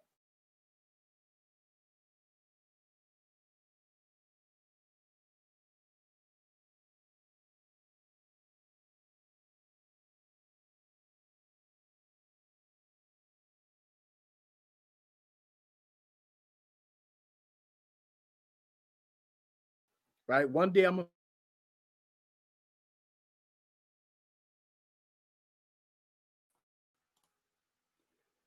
All right, here we go. All right, I lost y'all for a second.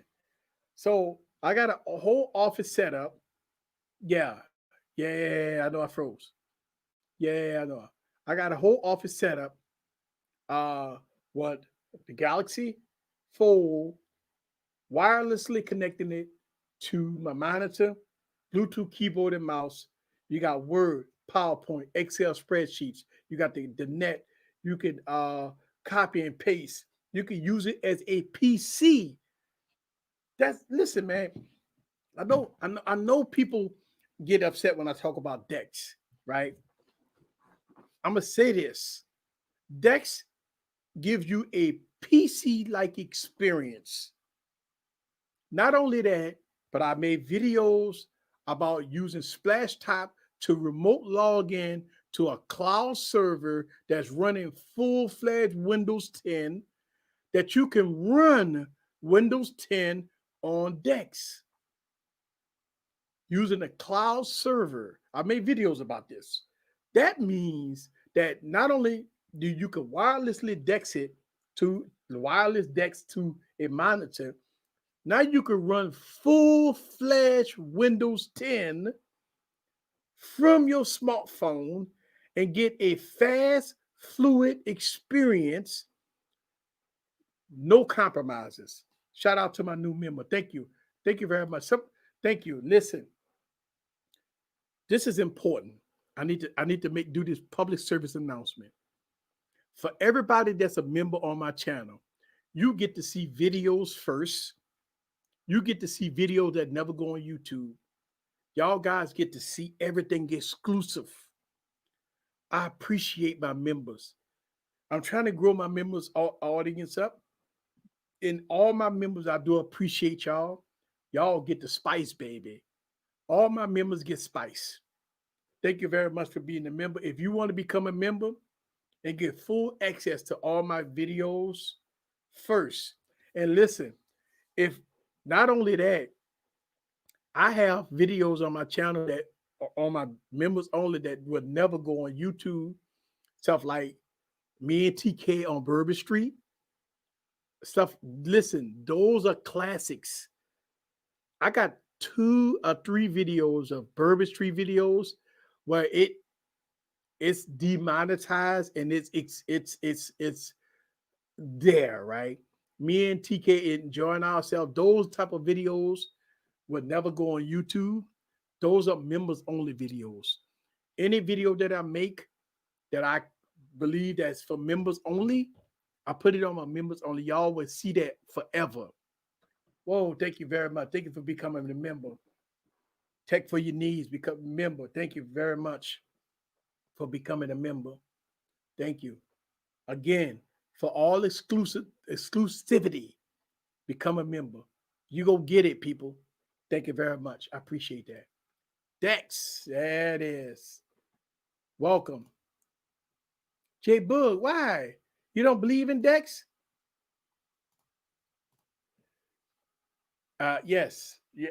Listen, man. If anybody on YouTube haven't made Dex videos like I make Dex videos, bruh, I think I'm probably the only one that take Samsung software and go so deep with it. Not only do I go deep with it, but I've got videos on my channel which I did code. You could do code and everything else.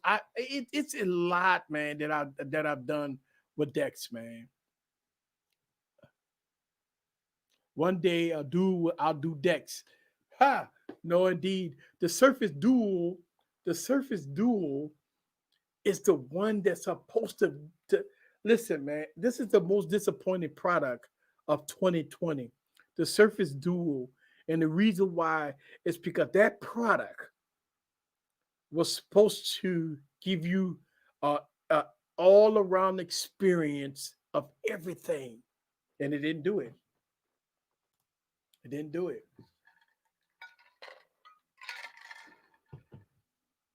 Yes, you get to see the Berber Street. Listen, that those Berber Street, I look, those are must see. Those Berber Street videos is must see. Uh, Pixel build quality is suspect. Yes, it is. It is suspect, but it's all good. It's all good. Oh, you thought you was a member? You know what? Oh, slacking, yeah. So Tech for Your Needs been around for a very long time. That's why I was shocked that you wasn't a member. Thank you very much for being a member.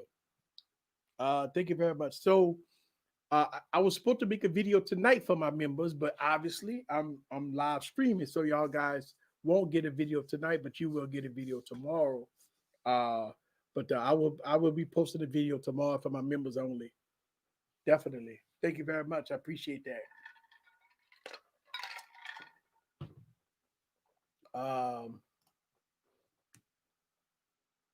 Hey, now lay off my Google Pixel, bro. So we talked about pixels earlier. You know, it is what it is. All right. One thing I do want to talk about is this the Apple Air, whatever these, but these Pro, these the cups, right? The new that cost $5.99. A lot of people say it ain't worth it. Um, and look, here's the thing: headphones, professional headphones are expensive, right? Professional headphones are expensive. I got the Master Dynamics. I showed these off on my stream. Now these are $600 headphones, right? So I showed off the Master Dynamics of $600 headphones. So you got professional headphones that cost six, seven, $800. But the question is about the new headphones that Apple is pushing is how good are they when it comes down to the quality? What because $5.99 is not a bad price for professional headphones, but how do they deliver? And I think that's the question. How um, most people will talk about. These are both. I mean, you could plug these up wired, and I had them plugged up wired, and you plug them up wired, and it comes with all the accessories. These are Master Dynamics, and if you know what Master Dynamics is, these are high end. These are high end, man. These are the best of the best, man. These are something that when you talk about the best. You got Sony's high end, you got the Master Dynamics. Now you got Apple in the same pool. These are professional, right? These are you got the big professional headphones, the big cups. Those go cost you, six, seven, $800. But does Apple live up to the hype? Does Apple headphones going to be as good as professional headphones at $599? That's the question. That's the question. Like some, look, don't get me wrong, they may not live up to the hype, but at $599, they may be DOA. I don't know. We have to see. Uh, every single bigger YouTuber video I've seen with those headphones hasn't said anything bad. All they said was, you know why? It look. This is a good question. This statement right here is what we go through as YouTubers, right? And this is why I get slammed about talk about iPhones. Every big YouTuber talk how flawless every year, how iPhones is king supreme, right? Then when the smaller content creators get the phone, we have a lot of different variations of what we say about the device. Like for me, right? But a lot of people always put links in our YouTube channel and say, hey, such and such says King Supreme. I don't know what you're talking about. You must have a bad device. Us smaller content creators always get the bad devices when the bigger YouTubers always praise a device. And this happens to me all the time, by the way. When I'm critical of a phone or critical of a product, when a big YouTuber praises it, us small YouTubers, we get hell. The first thing people say that we got a faulty product, we don't know what we talking about. You lying, you trying to get views because the bigger YouTubers already praise it. That's why I call them the tech gods, right? I haven't said that name in a while. And then when we get the product, we ain't shit. And it's crazy. And the reason why is because the viewer watch such and such channel, and they made that person have deemed that product is the best product of the year. But when the smaller content creator like me or you holler at your boy, when we get the product and we critical about the product, we are deemed as we suck, right? Because the tech gods have already spoken, and we just everything we say is irrelevant. This is the problem that smaller content creators go through. This is the problem that I go through, because it don't matter what I say, long as such and such said is the best, then it's the best. And this is the problem we go through, bro. They are professional headphones. I don't know. Uh, there you go. Mac Pros were also expensive when they first came out. That's right. Mac Pros are expensive. They're still expensive too. As a producer, shout out to Team Lit in the building. Uh, I'm the most I pay for studio earphone monitors is $400 to $550. It's usually with a studio mic start at. It depends on what you want. And look, don't get me wrong. Tanner is a producer. So when it comes down to sound quality, highs, mids, and lows, uh, he is a professional at that. So when Apple come across with a $550 product and a professional put them on their ears and put professional music on and listening to the tones of that music, then a professional will make that synopsis of, hey, these are not professional. These are just for, it's just a money grab, right? Or a professional sound producer would say, hey, these are legit. These are, Apple is bringing something special to the table. They are worth $550. It's up to the professional to make that call. Me, I am not a producer. I got professional headphones, but I'm not a producer. So I leave it up to the professionals because I'm not. People like Tanner will listen to something like that and say, hey, I'm a music producer. These are not that great. Or he would say, I'm a music producer. These are great. And that's where the professionals come in at and say, hey, these are great. Thank you for clarifying that, Tanner. The first iPhones uh, was not near as expensive as they are now. Well, Ben, remember when the first iPhone came out at $699? That was freaking expensive. Remember when people was laughing and people were saying, "Ain't nobody gonna pay no $600 up front," because remember AT&T wanted you to pay $600 up front. They wasn't financing that phone. Yes, they was very expensive back in the day, because you got to remember 12 years ago, that was the most, probably the most expensive phone that you had to pay up front. Remember, it was no subsidizing back then. So it was very expensive. The very first and you got to remember, the very first iPhone did not have 3G. And you got to remember, this was the era when you had Galaxy phones that had 3G. right? They had Galaxy phones that had 3G. The iPhone did not have 3G, it had Edge. The first iPhone did not have an app store. The first iPhone relied on Wi-Fi, right? You had to have Wi-Fi to have this iPhone. And it was $699, right? It was $699 for this iPhone. At the time, you was getting a very expensive device that it had no capabilities. But it was an iPhone. They marketed the shit out of it. Steve Jobs got on stage, and the presentation. Oh my God! Let me tell you something.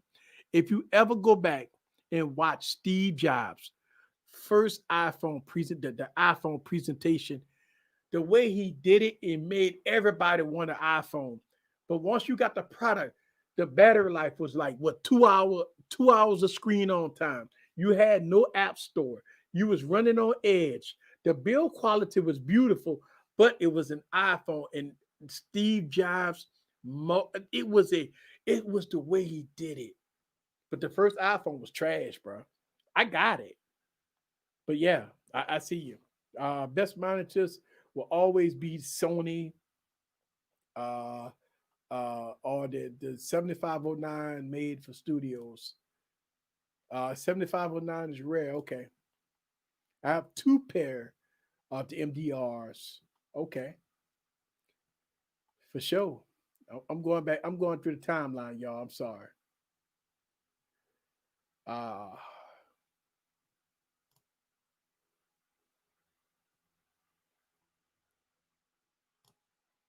if you DJ a pair of Audio Technicas, yeah, you'll be just fine.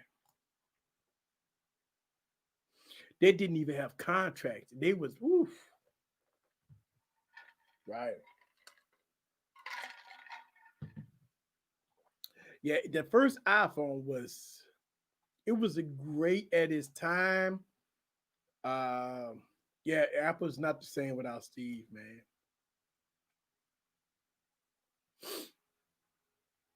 Look, man, let me tell you something about Steve Jobs, man. I mean, Steve Jobs was great, but I don't know if we'll be where we at right now with Steve. If we had Steve Jobs, um, we probably wouldn't have pen support because Steve didn't like styluses and stuff like that. So we probably would have pencil support on iPhones. Um, I don't know, man. Right now, would we really be would Apple really be better with Steve Jobs today? I don't think so, man. Apple got a lot of product. They overpriced. Don't get me wrong. Their marketing is brilliant, right? What their marketing is brilliant. What they got youngsters. What do you see in all Apple videos? Youngsters pulling the iPhone out of their pocket, spilling liquid on their iPhones, right? What do you see in iPhone youngsters? You know who they cater to? Youngins. iPhone cater to youngins. Don't know if Steve Jobs will be at that place right now. Don't know. Uh, right. Steve Jobs did not believe in big screens. He believed that a phone need to be a phone, right? And a tablet, like that's why he came out with the iPad and the Mac. So you had the iPhone, the iPad, the Mac. You know, the phones wouldn't. I mean, I would see that he would try. I mean, look with foldable phones and shit right now, he probably didn't have a choice but to come out with bigger phones and stuff like that. But it wasn't in his DNA. He didn't like big phones. He talked about it. It didn't. That's why the iPhone wasn't. He always said the 3.5 phone was big. Remember, go back and watch your keynote address. He said this phone is big, a big giant screen, and it was 3.5 inches. He said this 3.5-inch screen was giant. This big screen. Remember that 3.5 inches was big screens. Yeah, 3.5 inches. The iPhone would still be 3.5 inches.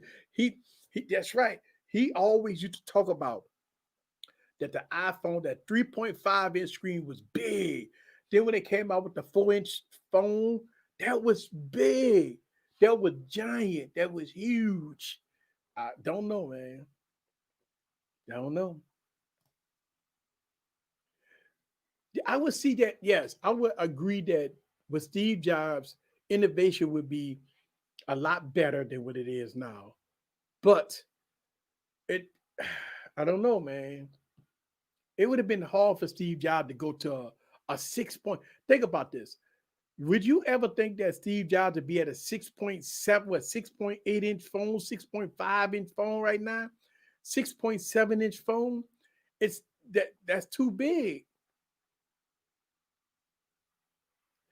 Right, right. So the iPhone used to be for phone texting. That's all it was for. You hit the App Store, play games. That's it. Right. The iPad with the one, if you want a big screen, go with the iPad. Yeah, right. 3.5 was really big back then. Uh yes, the first iPhone was 2G. Yes, yes, it was slow. Remember the 5 inch phone was extremely large. Now, when Samsung came out with the first Galaxy Note, 5.5 inch, right? Remember Samsung came out with the Galaxy Mega. What that was, a 5.7? No, 6 inch device. No, that was a 6.5 or something. Galaxy Mega. And everybody said that phone was just too damn big. Remember the Galaxy Mega? Samsung came out with them big phones, man. They came out with huge phones. Uh, yeah, yeah. The Pro Max too big. 13 inch, yeah, that was too big. Yeah, that was too big. My first big Android phone was LG two G2X. Yeah, I got the OG Note. It looked like a monster back then. Yeah, that's right. I got the OG. I show it off all the time. Tim Cook is not a hardware guy like Steve Jobs. He was a financial guy. Right, right, right, right. My favorite phone is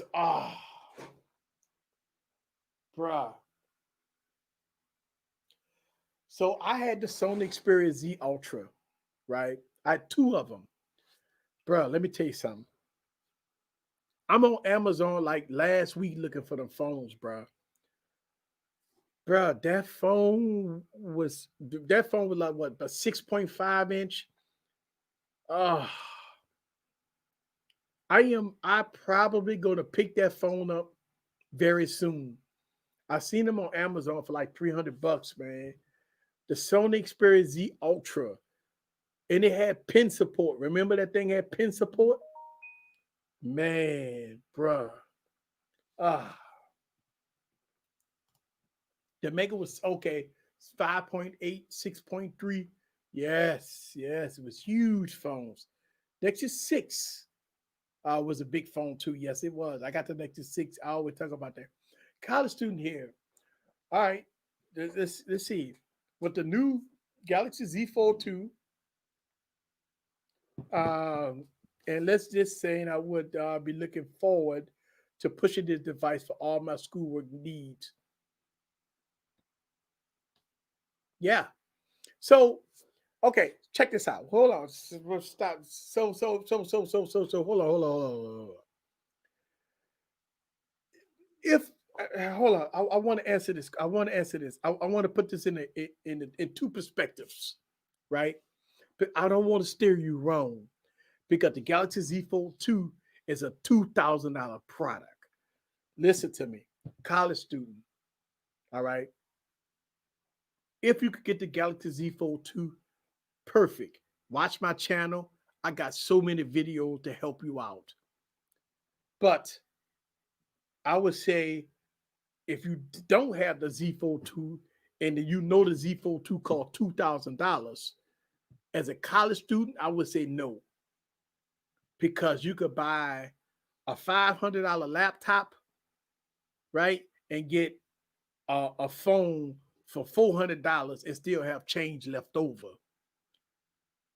So if you want to go high tech, The Z Fold 2 will be the device, right? If you got the paper, if you got the cheddar, right? But if you're a college student on a budget, I would say no, player. I would get I would get a computer and a phone, you know what I'm saying, to complement the computer and have change left over. But if you got it like that, get the Galaxy Z Fold 2. You would not be disappointed. I do listen, man, when I tell you I do everything at work on my Galaxy device. With Dex, I'm talking about printing documents, signing PDFs, doing Excel spreadsheets, doing payroll, everything straight from the phone, beaming it to a larger canvas. I got videos on my channel to help you with that. But the Z Fold 2, first of all, the Z Fold 2 is a device that you ain't letting nobody touch. You ain't gonna pass this around to all your classmates and say, dog, let me holler at you, let me hold this down. No, this phone ain't for that. This phone ain't for you to be stunting with your other classmates. This phone is a productivity beast, but it's a phone that you got to be focused with to get work done. But it's up to you, player. That I want to answer that question. I do. Yeah, I do want to answer that question. Uh yes. Bruh, the Z Ultra, right? It didn't even matter about the cameras, the phone, the display, the display on the Z Ultra was mm. The phone was big though. Yeah, it was a big phone, bro. You still got the Sony? God, bro, you had to hit me up and it, send me some photos of the back of that phone, man. Yeah, look, you talking about bucking me up? Send me a couple of photos on my Twitter, DM me, man. I'm gonna tell you that's a buck up for me. Tech, I have the mega. Okay, he got the mega. Next to 6P on the building. Um,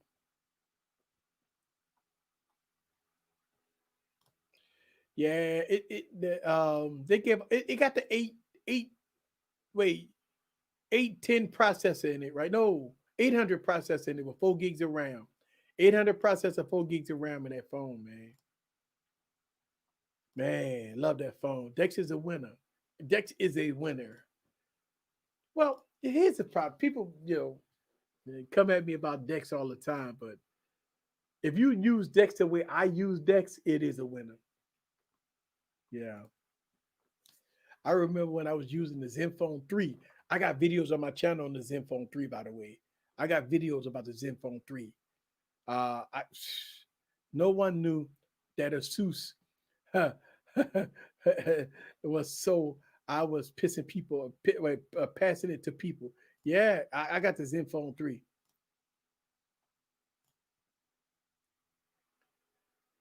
Man, bro, I'm telling you, woo, that was cool. That was nice. I got the next 6P. Yes, they made good hardware. Good hardware. Yep, that's right. That's right. That's right. All right. So we passed the top of the hour. I'm on two and a half hours here, and I wanted to chop it up with you guys, have some fun, man. I love doing these live streams, man. Let me tell you something. Live streams are nice, man. I love doing these live streams. I was gonna do a video, so you won't see a video tonight in the members only, right? But I will be. I will. You know what? I will post a video on my members only. I think I posted videos on my members. I'm gonna repost that video again in my members only tonight, right? So you can watch that video. The video that I'm posting tomorrow, you guys get to see it tonight. Let me see. Yes, the video that I'm posting tomorrow, you guys get to see it tonight, right? And it's I got another LG Wing video, right? I'm gonna post that video tonight, and the members only. I'm posting that video on YouTube tomorrow, so y'all guys get to see it tonight. All right. So I'm gonna post it. I'm post a video about the LG Wing tonight, and the members only, so y'all guys get to see it. If you're a member, check it out tonight. Um, and also I'm gonna post the gimbal, and I might be doing a giveaway with this gimbal because Hoheim has sent me out, sending me another gimbal, and I'm gonna do a giveaway with that gimbal. So um, listen, man, I want to do some giveaways. I got some giveaways coming out, so stay tuned and make sure y'all subscribe, man. I'm giving away some gimbals. I got some monitors, bro. I got to give away I got like 6 monitors, so I'm gonna give away like 2 monitors. All right. I'm gonna give away a phone. Um, I'm gonna give away, listen, cases. I'm gonna give away some cases. When I hit 50K, when I hit 50,000 subscribers, I'm gonna do one of the biggest giveaways on YouTube, man. All right. I'm gonna do like one of the give, and listen, it's all good, player. I'm gonna try my best to give away some product. Look, I'm trying to hit 50,000 subscribers before Christmas. If I can get hit 50,000 subscribers before Christmas, then I will give this stuff out so y'all can get before Christmas. Listen, man, I'm trying my best. I'm working hard to hit 50,000 subscribers. That's the goal. The goal is to hit 50,000 subscribers. I will give away some stuff. You want a phone? You want some? I got a tablet. I'm giving away a tablet. I'm giving away all kinds of stuff. My goal is 50,000 subscribers. If I hit 50,000 subscribers between now and maybe the 20th, then I'll get this product out to you guys before the before the 25th. All right.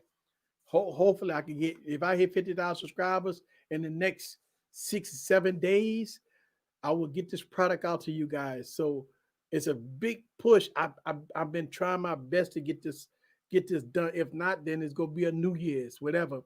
But as soon as I hit 50,000 subscribers, I'm doing the ultimate giveaway. So y'all guys get the win. You know, I mean, I mean, wow. I want to give it away. So I'm close, man. I don't know. Somebody let them know how close I am to 50,000. I'm close. We are close, man. We are very close. Huh. I'm gonna win again. See, Tech Twan beat him one. Lewis have won like 3 times. A lot of people have won on my channel, so I've given away a lot of product. So I got a big giveaway coming out. Do you have any FE cases? I might. I don't know. Let me check. I might have FE cases. Thank you very much. Yes, keep up the good work. Thank you very much. No problem. If you, like I said, if you new, go down, hit the subscribe button. Hit the subscribe button. If you new, hit the subscribe button. I see some new folks up in here. Sorry, bud, I'm late. Nah, you good. You good. I'm about to get out of here. But I appreciate you coming through. Appreciate you coming through. It's all good. It's all good, player. I ain't mad at you.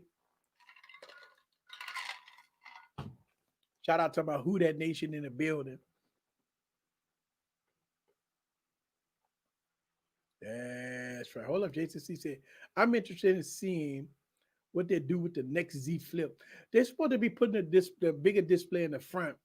I like my Z Flip though. You know, this device is a niche product. What I like about this phone is it's a big display when you open it up, and it's small, pocketable to put in your pocket. This is why I like this phone. I really do like this phone, by the way. I charged my wife. I charged my wife iPhone 12 with my FE today, and my wife was happy for the quick charge. That's what that's what Apple do. It's called banana in the tailpipe, player. It's a banana in the tailpipe. It's a banana in the tailpipe. That's what I call it. Banana in the tailpipe, player.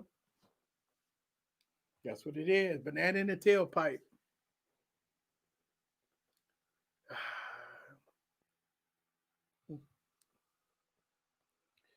All right, let me get out of here. I'm up here talking all this stuff. Listen, I really appreciate everybody coming through. Uh, don't forget to hit the subscribe button. Shout out to the replay crew. I know I'm about 3 hours strong. But check out, listen, a lot of people gonna be watching this on their lunch break and all that stuff like that. I want to salute to everybody that watch this YouTube channel, man. You know, I have fun, man. I just want to tell y'all that I have fun. Today's happy birthday to you, man. Shout out to you, man. Happy birthday to you. Yep. All 2K to go. Okay. Ain't nothing. We get that. We get that. 2K ain't nothing. We get 2,000 subscribers in 2 weeks, 1 week. All I need is y'all help. I can't do it by myself. I need a community to help. So y'all guys help me by subscribing to the channel and sharing the channel. Let everybody know, subscribe, and make sure y'all watch the footage. And we get it. That's right. 50K. That's what I'm trying to get. Please join Eric Wine Wednesday. That's right. 9 Eastern. We do a live stream every Wednesday night called Wired Wednesday. This is where we go in, but I got a panel of VIPs in the building where they come in and they do their thing. And man, you talking about the best group on YouTube? Come check us out every Wednesday night where we do a live stream and we talk about tech lifestyles and everything in between.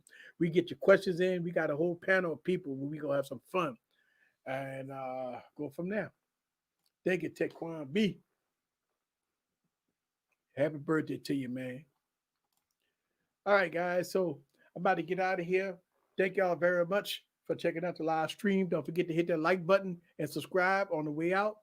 I'll see y'all on the next video. Peace.